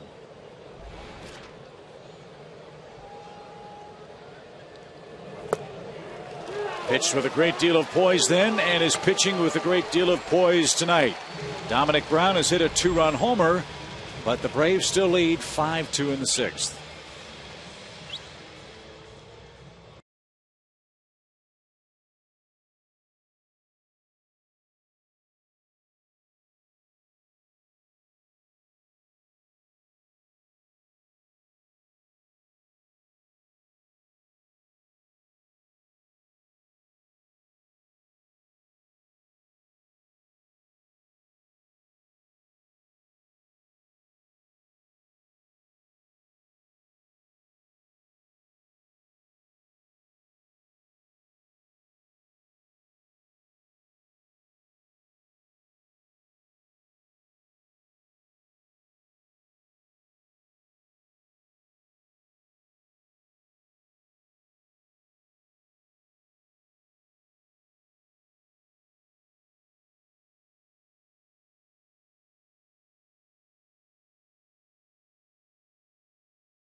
Fox Sports 1 game break comes your way.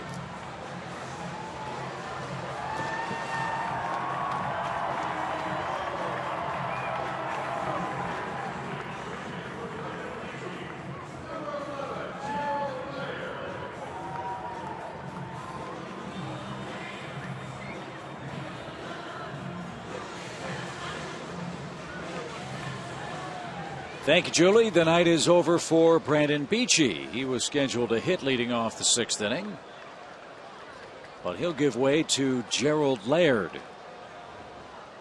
who starts things off against Jimenez for the Phillies.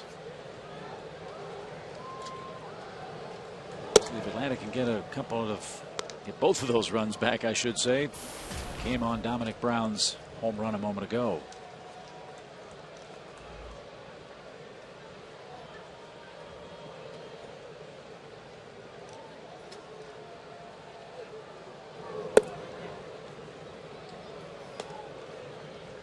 Good to see Gerald back in uniform and able to contribute. Remember, he missed a lot of time with that kidney stone.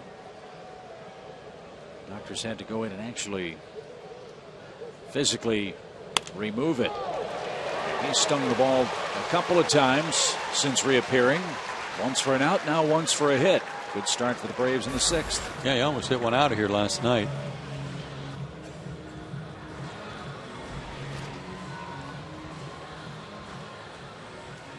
He's probably still got some adrenaline flowing from trying to get out of the way of that bat that was in the dugout earlier. Off-speed pitch, went out around that, stayed back enough to put a good swing on it.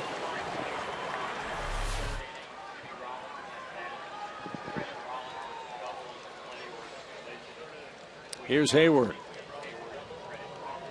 And it's apropos that Hayward hits. They've announced a scoring change, Joe, on that play that saw Tyler Pasternack get injured. Yeah, you had a feeling that that would be the case if they had a chance to review it and look at it because of the collision between Jason and Tyler. It'll now be scored a double for Rollins, no error. So I think that's the right call. So no errors for Hayward officially now this season. And obviously not one tonight. And he's had a good night at the plate. He's homered, he's doubled, he's scored twice, and he's flied to left.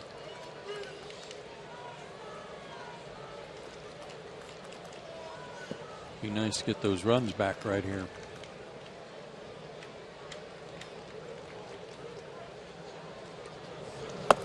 Like to get your report card on Brandon Beachy tonight after his 6-inning stint. He pitched great. He had the lead. He was throwing strikes, not putting guys on base. Last inning, he made a mistake to Brown.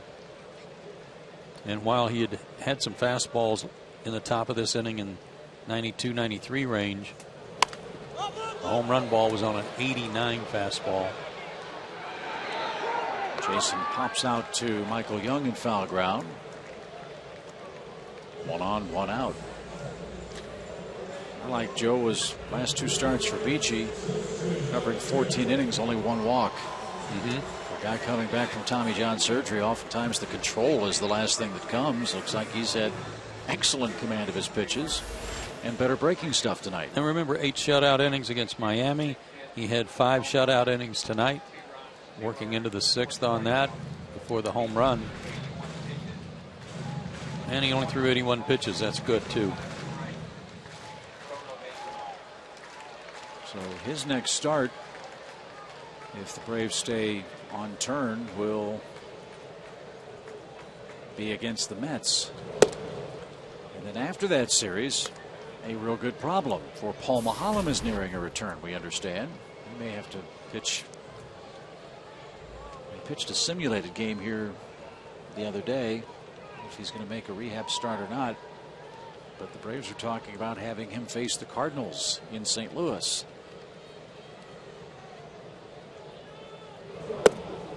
And then after that, you really only have to massage the rotation one more time through, for then September comes and you can expand the rosters and then decide how you want to go about your business for the rest of the schedule.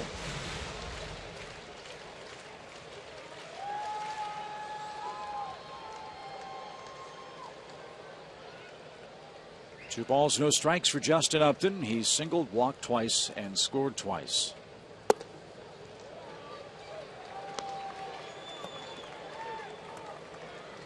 Freddie's been cutting his hitters loose, 3-0. Let's see if Justin gets a green light here.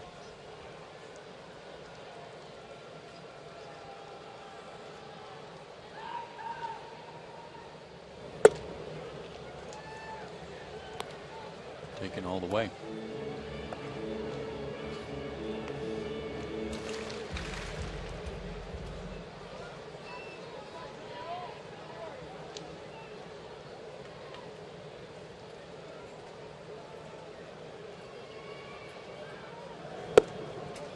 He walks for the 3rd time tonight.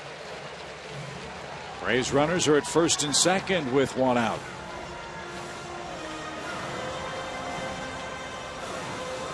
I love that shot of Phillies skipper Charlie Manuel. His customary perch on the rail. I mean, you want to talk about a guy that looks like he could have been a baseball coach or manager back in the 50s.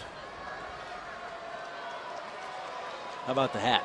Yeah, you could, if you wanted to store a baseball somewhere, just put it right there on his hat. It'd sit there forever. Here's Freddie. And he looks low. 1 ball, no strikes.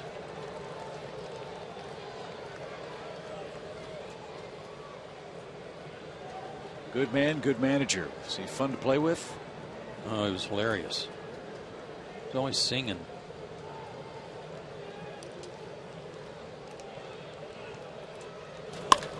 There There's a drive deep right. Ruff on the run. Reaches up and makes the catch.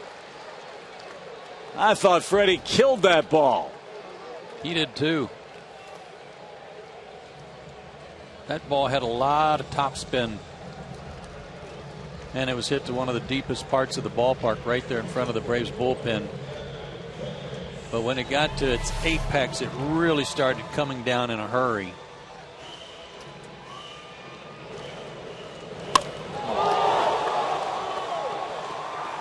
And twice tonight, he's hit balls right to the edge of the fence. Well, Charlie Manuel's not singing right now. He is walking, however, slowly out to the mound. He's going to go get Jimenez. 2 on, 2 out in the Atlanta 6th. Still a tight game. 5-2. Braves lead it.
Over that pitch and drives it to deep left center field. Mayberry back at the wall. It's gone.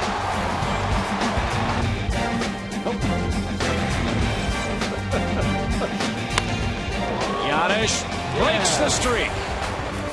Told you the bat would be a good omen. Up the middle, base hit. Hayward scores. Upton around third. He will score without a throw. Chris Johnson with a 3 RBI night.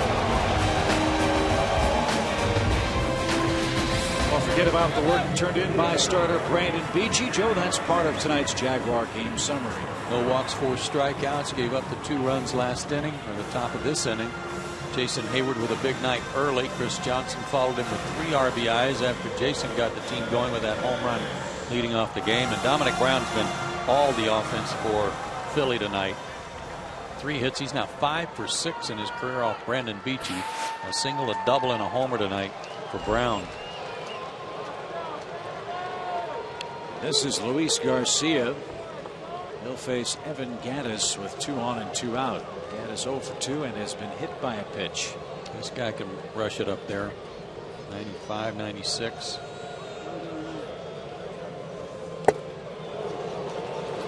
And a slider, as you just saw. We saw him last night. An inning and a third, a hit, and a walk. He was a little bit erratic with his control, but he was successful. He has pitched at 4 different levels this year. That's impressive. Began the year with Clearwater, then went to Reading in late May. From Reading to Lehigh Valley in late June. And came to the big leagues on July 9th when Philippe Aumont was sent back to the minor leagues. He was added to the 40-man roster when Mike Adams went to the 60-day disabled list.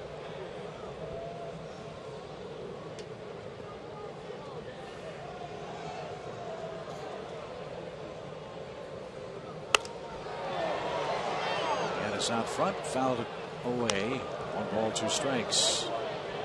Boy shaking that left arm.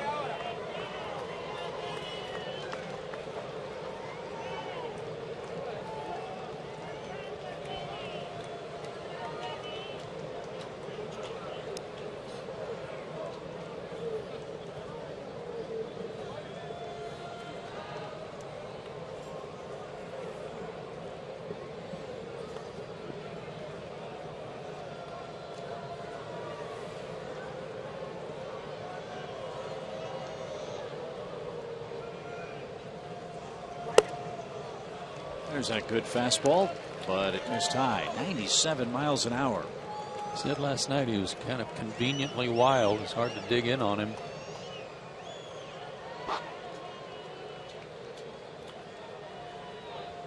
You know Evans not going to give in, though, especially with runners aboard.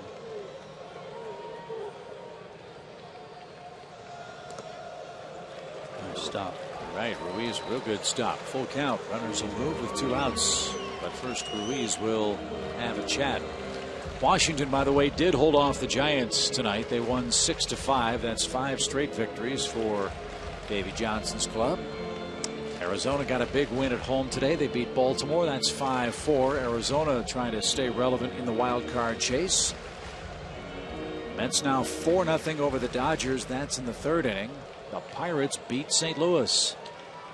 It's a 5-1 final in St. Louis. How about that gift St. Louis got last night from the Pirates? Yeah, Marte dropped the ball, I think. The 9th inning. Runners go, and Gaddis takes ball 4. And Atlanta has him loaded again. You saw in our tease there a second ago, the big night for Chris Johnson. He's driven home 3 men. He's got 3 on in a 5-2 game.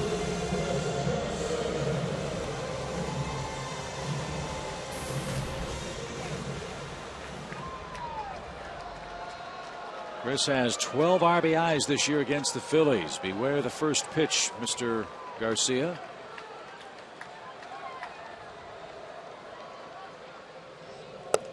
And it's outside. 1 ball, no strikes.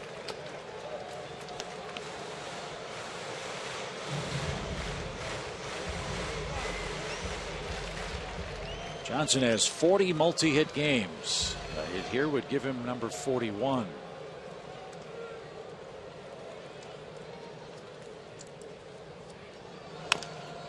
It's bounced toward first, and an easy play for Young. Garcia gets out of 6th inning trouble. The Braves lead the bases loaded, and we head to the 7th. It's now a 5-2 game.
Minute rain delay before we got things underway with the Phillies. The Braves jumped all over the Titans with 5 in the first 2 innings, and Brandon Beachy was cruising along.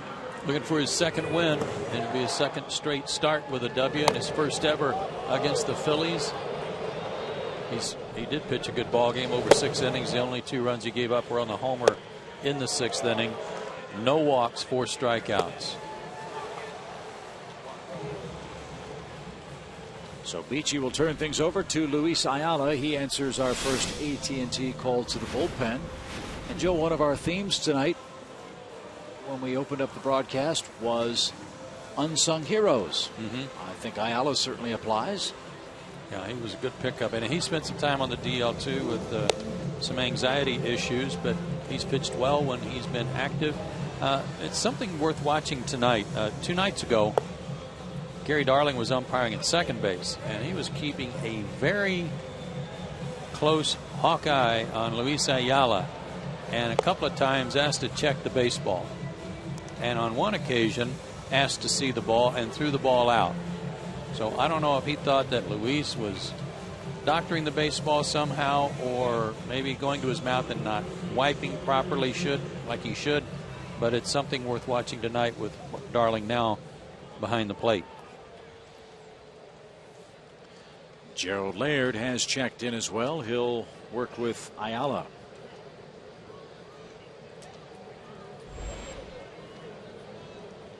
Mayberry, Ruiz, and then we'll see for the Phillies. And a quick strike to Mayberry. John is 0 for 2 tonight. Sorry, Chip. Sinker slider from Ayala. That was kind of a normal arm action and arm slot for him right there on that pitch. But 2 nights ago, he was really down low. Like that. Is that a tough adjustment for a hitter? Shouldn't be, because they know how he likes to work. He's been around long enough. They all have scouting reports on him. I don't think there's any surprises.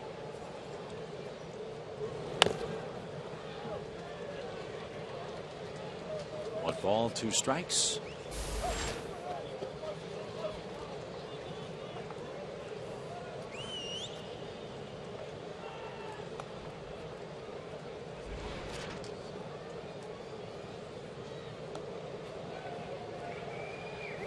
Come on, John. It's getting late. 1 ball, 2 strikes.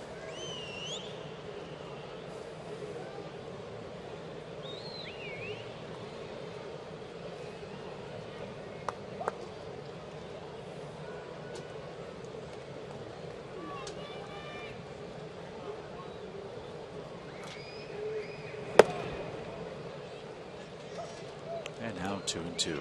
It's been a good velocity tonight. 91, 92.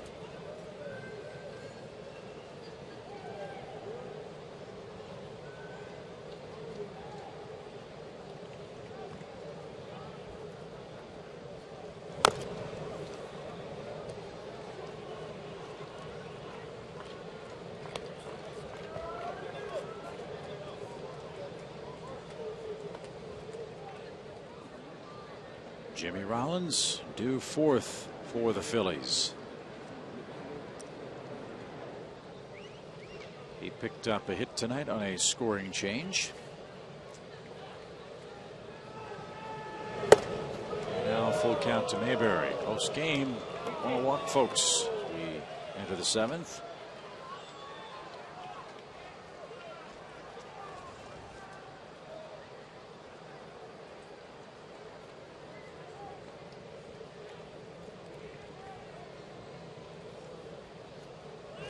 Swing and a miss. Mayberry's down on strikes.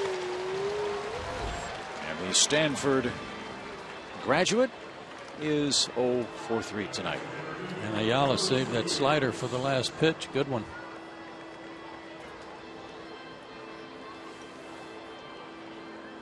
Gary Darling, I mean, eyeballing Luis Ayala. Here's the strikeout pitch, but between pitches, when Ayala gets it back from the catcher and either rubs up the baseball or just gets set, Darling is not taking his eyes off of him. He's not kicking the dirt. He's not getting in a different position.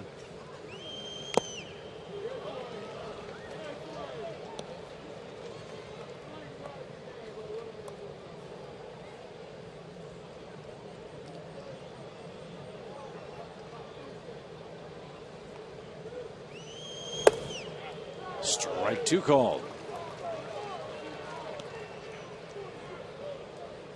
He did take his eyes off of him there because somebody barked at him from the Phillies dugout.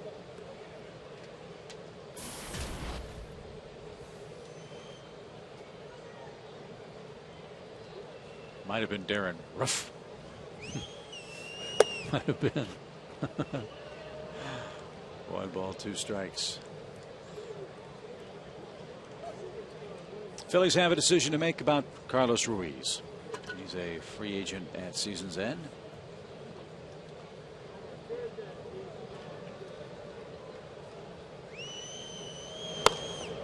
And that ball is knocked down by Giannis. Miraculous try and not in time. What a great effort up the middle by Paul Giannis, and he nearly got Ruiz. I'm glad he's got a little smirk on his face because it was a play not unlike that one that he got hurt on playing shortstop down in Miami, where he made a diving effort and injured his left shoulder, his glove shoulder. Almost a miracle there. You're right, Chip. This is Casper Wells.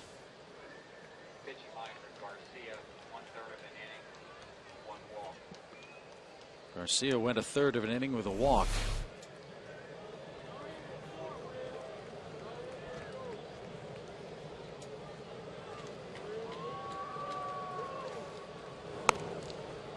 Saw Wells get some extended playing time last night. He started the game in center field for the Phillies and went 0 for 3. He's played with Oakland and the White Sox and now the Phillies in 2013 alone.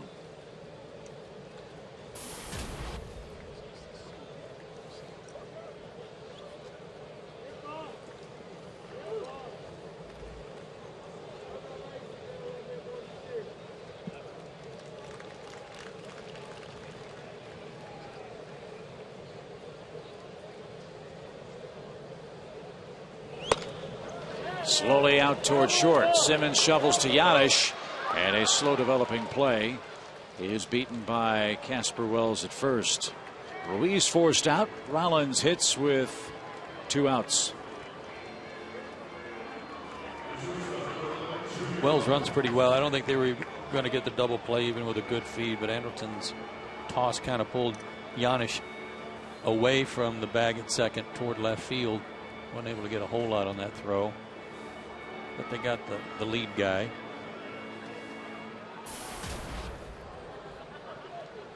Rollins credited with a double in the 3rd inning. That was the pop-up that forced the collision between Hayward and Pasternaky. If you missed the story, Tyler got the start again at second base tonight. Giannis at shortstop. And Jimmy Rollins with 1 out in the 3rd inning hit a high pop-up. Pasternaky went out. Hayward came in. Jason's knee clipped Tyler's knee as well. And Pasternaky went down in a heap and had to leave the game. He finished the inning but had to leave the game. And he was diagnosed with a sprained knee.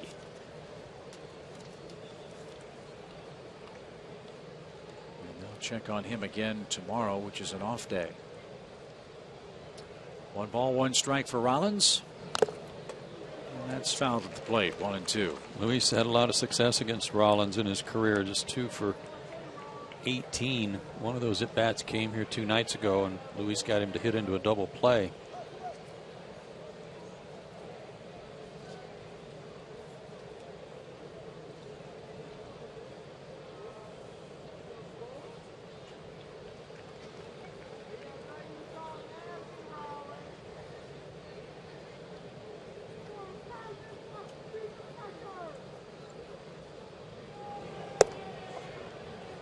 Outside now, 2-2. Braves for years in the heyday of the 90s and into the 2000s always seemed to have somebody in the bullpen that could come in and get a ground ball double play. You know, Greg McMichael, Kevin Grabowski, Peter Moylan are just some of the names that come to mind right away. Ayala's that guy now. Gets a fly ball this time, though, off the bat of Jimmy Rollins. And no trouble in center for B.J. Upton. We head to the 7th inning stretch. Atlanta by 3.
Jason Hayward homered leading off the ball game. They also got a sacrifice fly from Chris Johnson, who also came up in the second inning and drove in 2 with a single. Here's how it happened. Here's Hayward's home run off John Lannon, who had to come out in the second inning with a problem with his left knee. And then with the base hit here by Chris Johnson. 2 runs driven in, a 3-run inning. Braves led it 5-0, and that lead stayed the same until Dominic Brown homered in the 6th. His 27th of the year in his homecoming as an Atlanta native. A good one. A 3-for-3 night with a single, a double, and a homer. Andrelton Simmons leads things off for the Braves. Late night.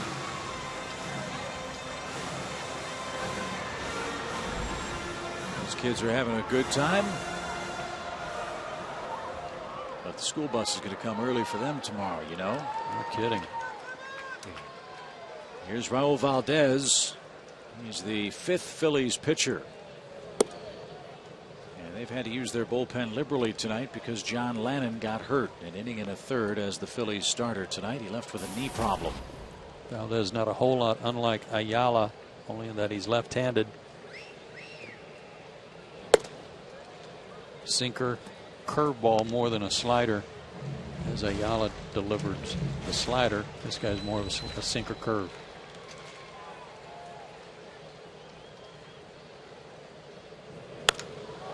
Fly ball left center field. That's going to get down and roll for a while for Andrelton. And it bounces over the warning track and is a ground rule double. That's a shame. If that ball stayed in the field of play, he might have had a triple. Might have had a shot at one. But a good sign for him. Hit the ball hard his first time up tonight. Lined out to right. Been talking about how he's been popping up a lot.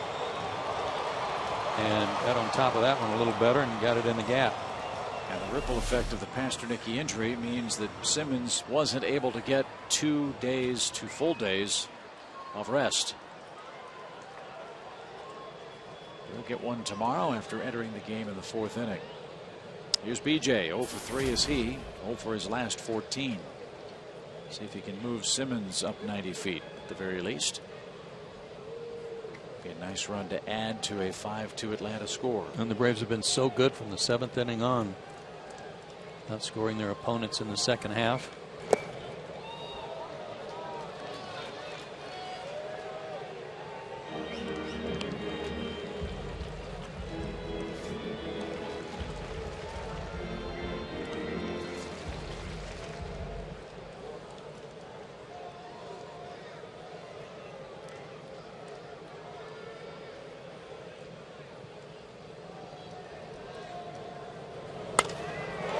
There's a fly ball to right. Ruff will backtrack. And Upton with a productive out does his job. He gets Simmons to third base with 1 out. Well done. And an RBI chance now for Giannis. I was just looking at the scoreboard. The Yankees have just pulverized the Angels the last 2 nights. 14 runs last night, 11 tonight. Yeah, I saw a note online before the game started that Alfonso Soriano, who came over from the Cubs, did something that had never been done before in the history of the Yankees. Back-to-back games with 6 RBIs. That's hard to imagine. Yeah, it is, but Babe Ruth and Lou Gehrig, and those are 2 great nights.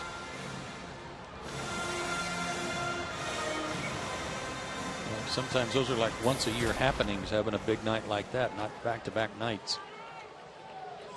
Looks like their infield will play in. That works to Paul's advantage. Squeeze a possibility too.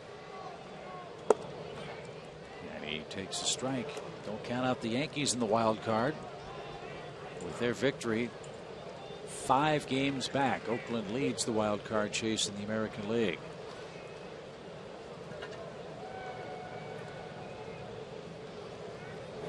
Up and in case the punt was on.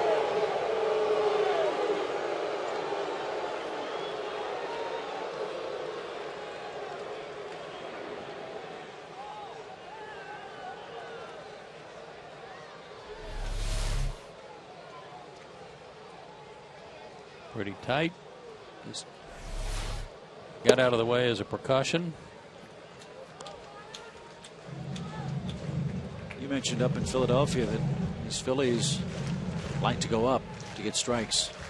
More so with 2 strikes, obviously. Now a count of 2-1 for Paul. And a fly ball toward right center field. Who wants it? It's going to be Ruffin Mayberry. Near collision there, and the throw heads for the plate.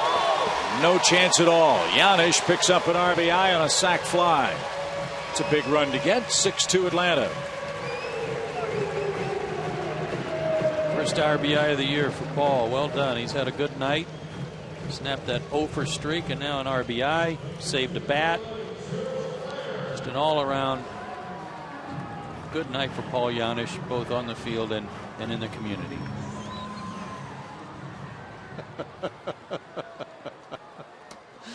I love it. Here's Gerald Laird.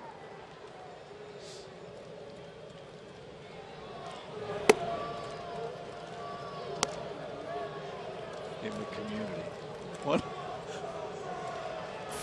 One ball, no strikes. 6 runs on 9 hits for the Braves. And now another chance in center. Mayberry gallops over, and he's got it. Side is retired. Atlanta cashes in the leadoff double by Simmons. Giannis drives him home with a sac fly. They go to the 8th.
Eighth inning. Let's take a look at tonight's Academy Sports and Outdoor Leaderboard.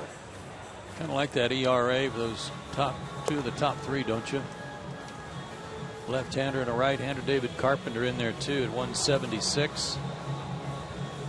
My goodness.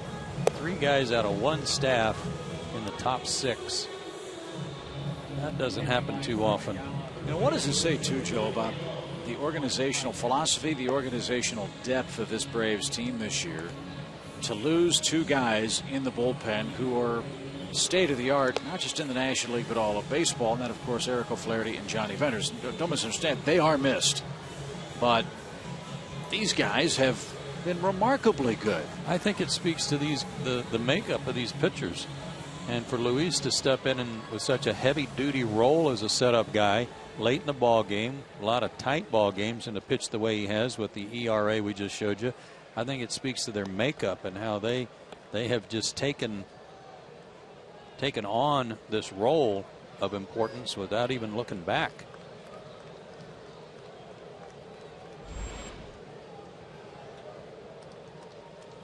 In the last 22 games we showed you on our Ram Power Stats earlier, the Braves bullpen ERA is 1.01.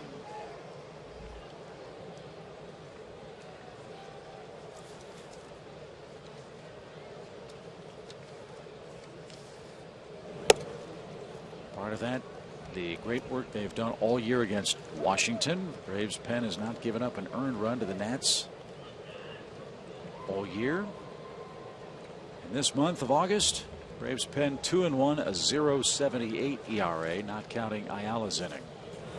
Ground ball right side. And the peg to first is going to be in time. Great timing play. Giannis hit Avila after Freeman's diving attempt. And that's a 3-4-1 putout. Didn't know Freddie touched it, but he did. Great concentration by Giannis, too, who was kind of screened by Freddie all the way, especially when he laid down to try to block it, knock it down, and then has to feed the pitcher. Good play by Paul. He's had a really good night.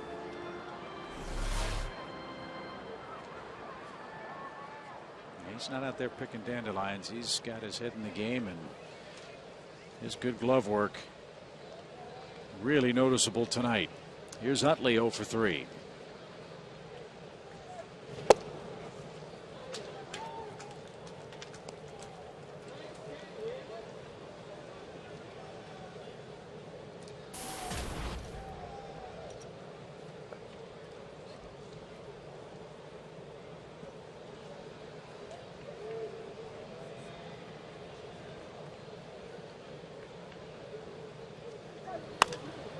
Popped him up. Hayward in right. Utley is hitless tonight. 2 out. Chen just handed me a list of all 30 teams and their bullpens and their team collective ERA. The Braves #1 in baseball at 2.37. Number 2 is the Royals, and they're at 2.71. So from 237 to 271, that separates first and second. That's quite a difference. The Royals lost to the Marlins today, 5-2 in Kansas City. Their hard-throwing lefty Tim Collins took the loss. Kansas City's playing good ball, Joe. They've got a shot at postseason play. They're trying to chase down the Tigers in the Central. More likely a wild card spot. Royals 4.5 behind Oakland and Tampa Bay in that AL wild card race. I'm pulling for him.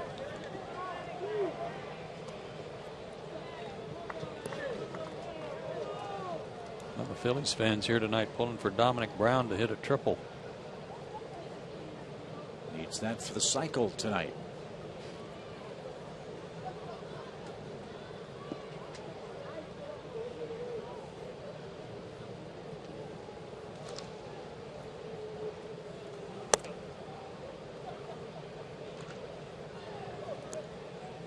Raised his average 5 points. It was his 27th home run, and he's up to 78 RBIs, which is just 1 short, make it 2 short now of Freddie Freeman.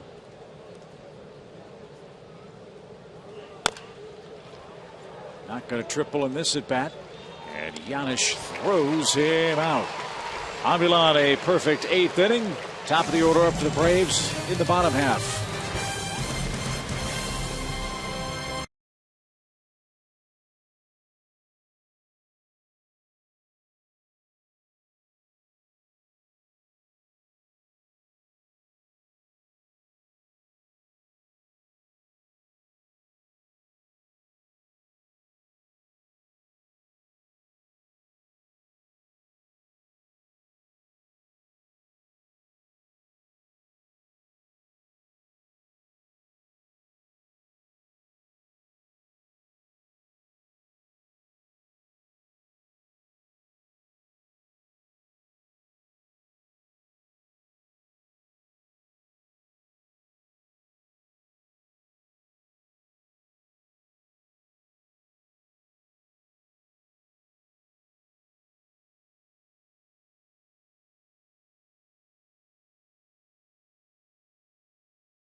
2 hits, 2 runs, and an RBI.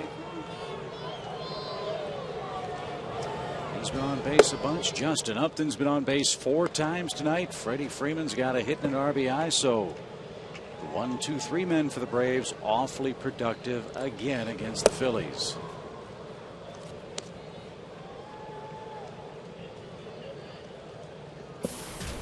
His 5th at bat in 8 innings.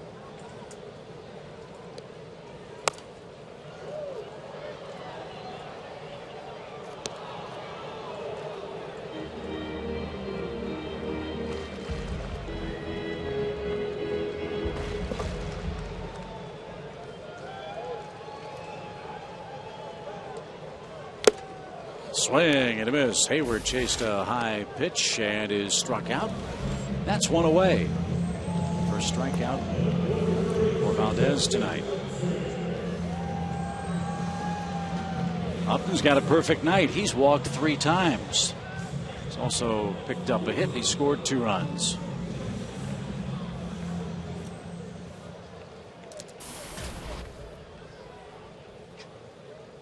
Gives him 61 walks on the year. How many times did he walk last year? 63 in 150 games.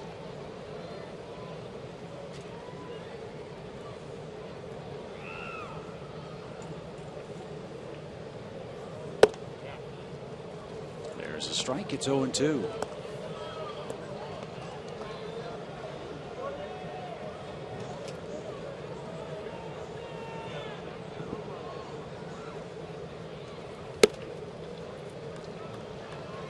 Way high, 1 ball, 2 strikes. Washington's in town Friday night. Alex Wood, Taylor Jordan are the pitchers. 7:35 start. Braves live at 7 o'clock. Fireworks after the game. Braves and Nats meet for the first time since that tense series up at Nationals Park earlier in the month.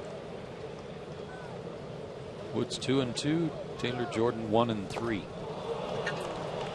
Upton swung at a ball out of the zone and is struck out. 2 up, 2 down in the 8th.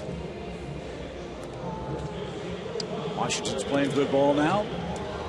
They beat the Giants 6-5 tonight.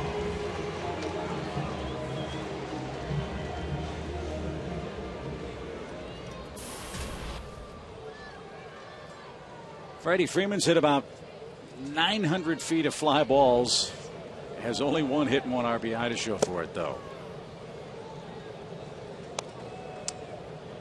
Crushed one to straightaway center in the 2nd for a sac fly at his 80th RBI. And then walloped one in the 6th inning that Ruff caught. 1 ball, 1 strike.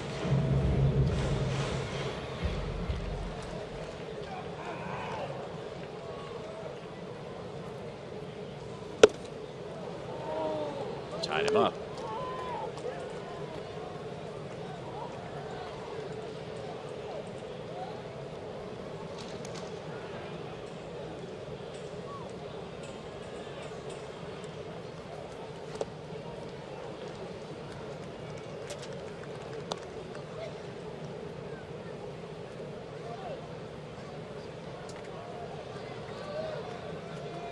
In the 9th for the Phillies, Ruff, Ashe, and Mayberry are scheduled.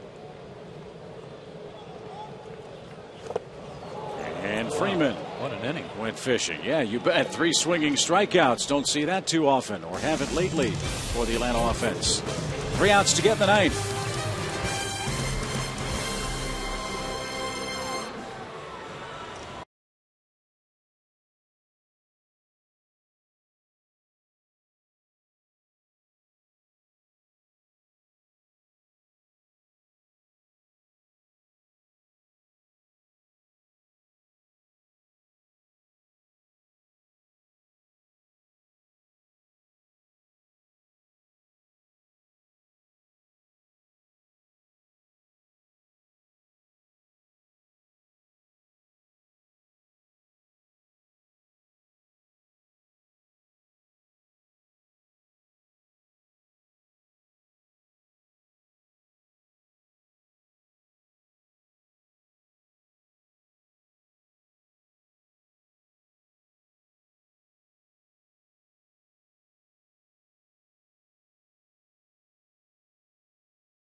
Brown's offensive night tonight. He also turned in a stellar defensive play in the first inning with this diving catch off the bat of Chris Johnson. It plated a run on a sacrifice fly, but terrific diving catch, and he hangs on to it after crashing to the turf. That was the Coors Light freeze can, brought to you by Frostbrewed Coors Light. Another one of our unsung heroes is on to pitch for the Braves. It's David Carpenter, his 34th game. Letter perfect with a 3-0 mark.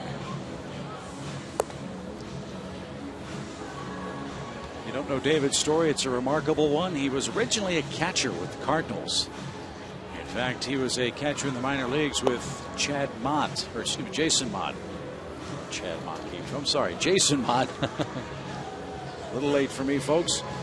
And with Yadier Molina, the long-term answer for the Cardinals behind the plate, Carpenter really didn't have much of a future with the Cardinals organization, but they really liked his arm.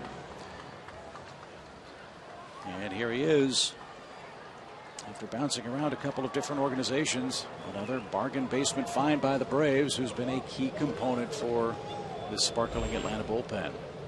Worked in the first game of the series. Actually worked last night. Came in from Medlin after Chris had walked a batter in the 7th inning. Got a double play and retired the next guy.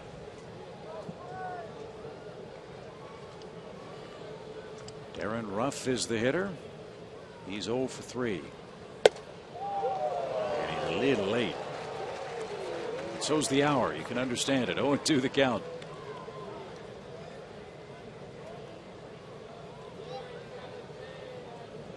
I was talking to David before the game tonight about his mental transition from catching to pitching.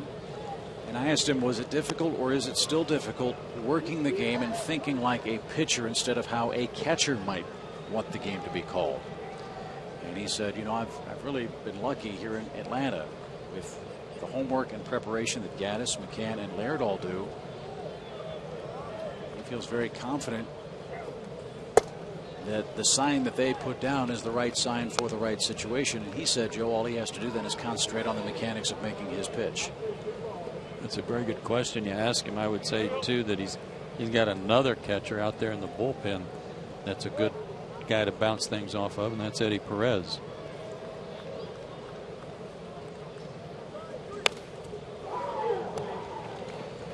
Foul back, 2 balls, 2 strikes. 97 on that pitch. He had a pitch at 98 earlier in the count.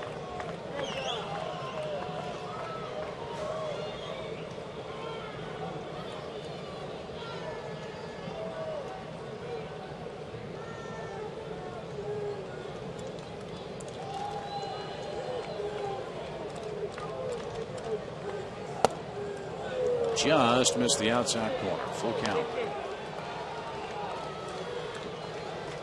No need to make it exciting.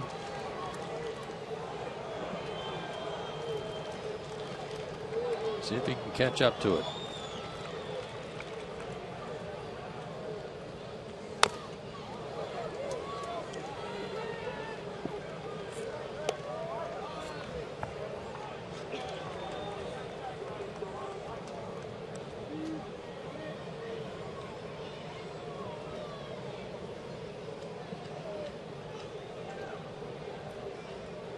Braves need 3 outs to send the Phillies to their 13th loss out of 14 played on the road. And a high fly ball hammered deep left. Upton will wave goodbye to that one. What an at bat by Ruff. He did catch up. 96.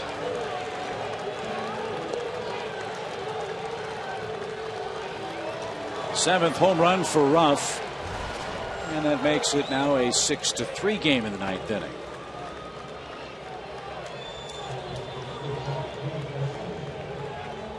Brody Ashe will be the hitter for the Phillies, and we'll check back in with our AT&T U-verse trivia question. Michael Young's one of 2 current players in the National League with 4 seasons of 200 hits or more. Can you name the other man?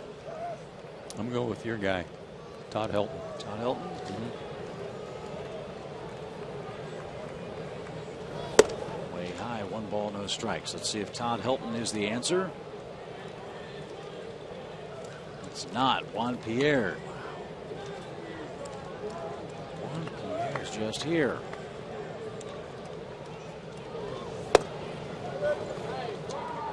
All of a sudden, Carpenter a little rattled. He's missed outside with 2 straight. If necessary, Craig Kimbrell's getting ready in the Atlanta pen. Todd Helton had done it twice.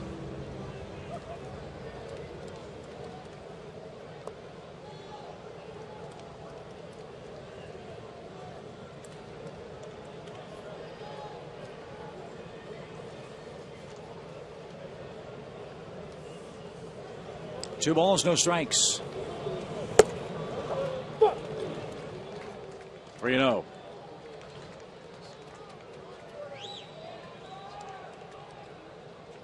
Mayberry's on deck. Got that one called over the outside corner. 3-1.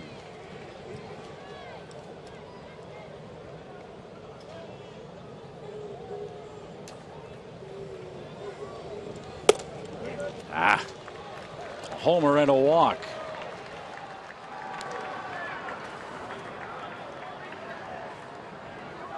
It's not that he has thrown a lot, except that he did pitch last night. Didn't have to use a lot of pitches last night. And it looks like Freddy Gonzalez isn't going to take any chances. He has Kimbrell up. He has Kimbrell ready. And he's looking out toward the pen. And he's going to bring on the Braves closer. Kimbrell will try to restore some order. The Phillies strike for a homer and a walk in the 9th inning. They've cut the lead to 6-3.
Remarkable run. We invite you to stay tuned for Braves Live. It's coming up next. It's presented by AT&T.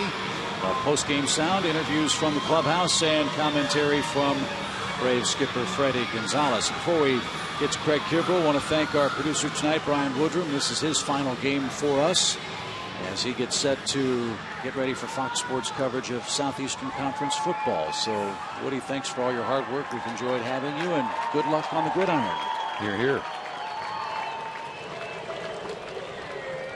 48th game for Kimbrell. He's on a roll, my friend. 27 straight. For his 38th overall tonight. And a 98-mile-an-hour strike. Only 9 pitches last night. Even though he gave up a hit to Chase Utley.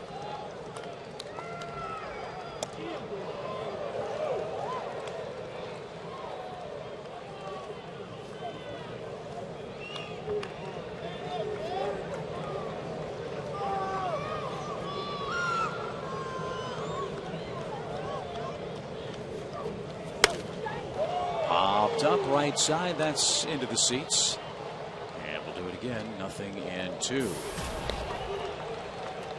18,638 the official crowd at Turner Field. Braves now at 1.9 million, almost on the button for attendance. Figure with a big crowd this weekend for the Nationals. They'll get over 2 million before we get to the third week of August. Mayberry is struck out. One away in the ninth.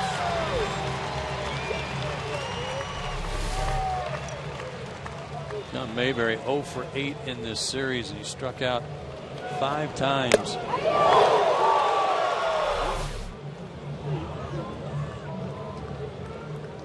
Here's a fun matchup. You've said for years Ruiz a real good fastball hitter. Kimbrel has a real good fastball tonight. Let's see what he gives in the ninth. Not a good first pitch fastball hitter if he's swinging. That one popped away from Laird, and advancing on the play is Ashe. That takes away the double play chance. It's a passed ball. Breaking ball got away from him. And Gerald, I think Gerald kind of ducked because he thought he was going to hit him. Thought he was going to hit Ruiz.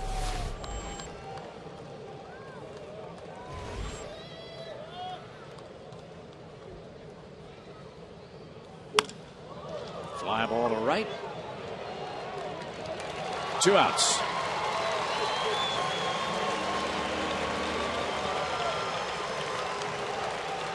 Philadelphia down to their final out in the ninth.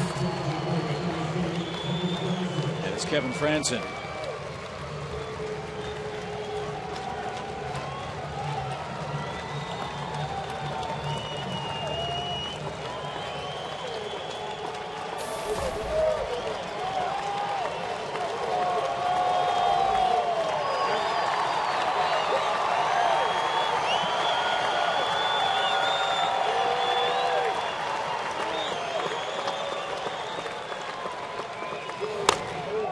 Hit last night in the 8th inning and hit that line drive to center off David Carpenter that Jordan Schaefer made such a good play on.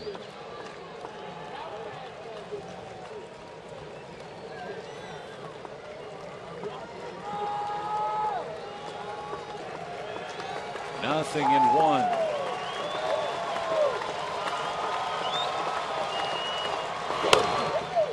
Toward third. Chris gobbles it up and throws him out, and the Braves take 2 out of 3 from the Phillies, who fall for the 13th time in their last 14 games on the road. Atlanta trims its magic number in the division to 29 by virtue of a 6-3 victory over Philadelphia. PHI wins it, Lannon loses it, Kimbrel saves his 28th in a row, and 6-3 is tonight's final score.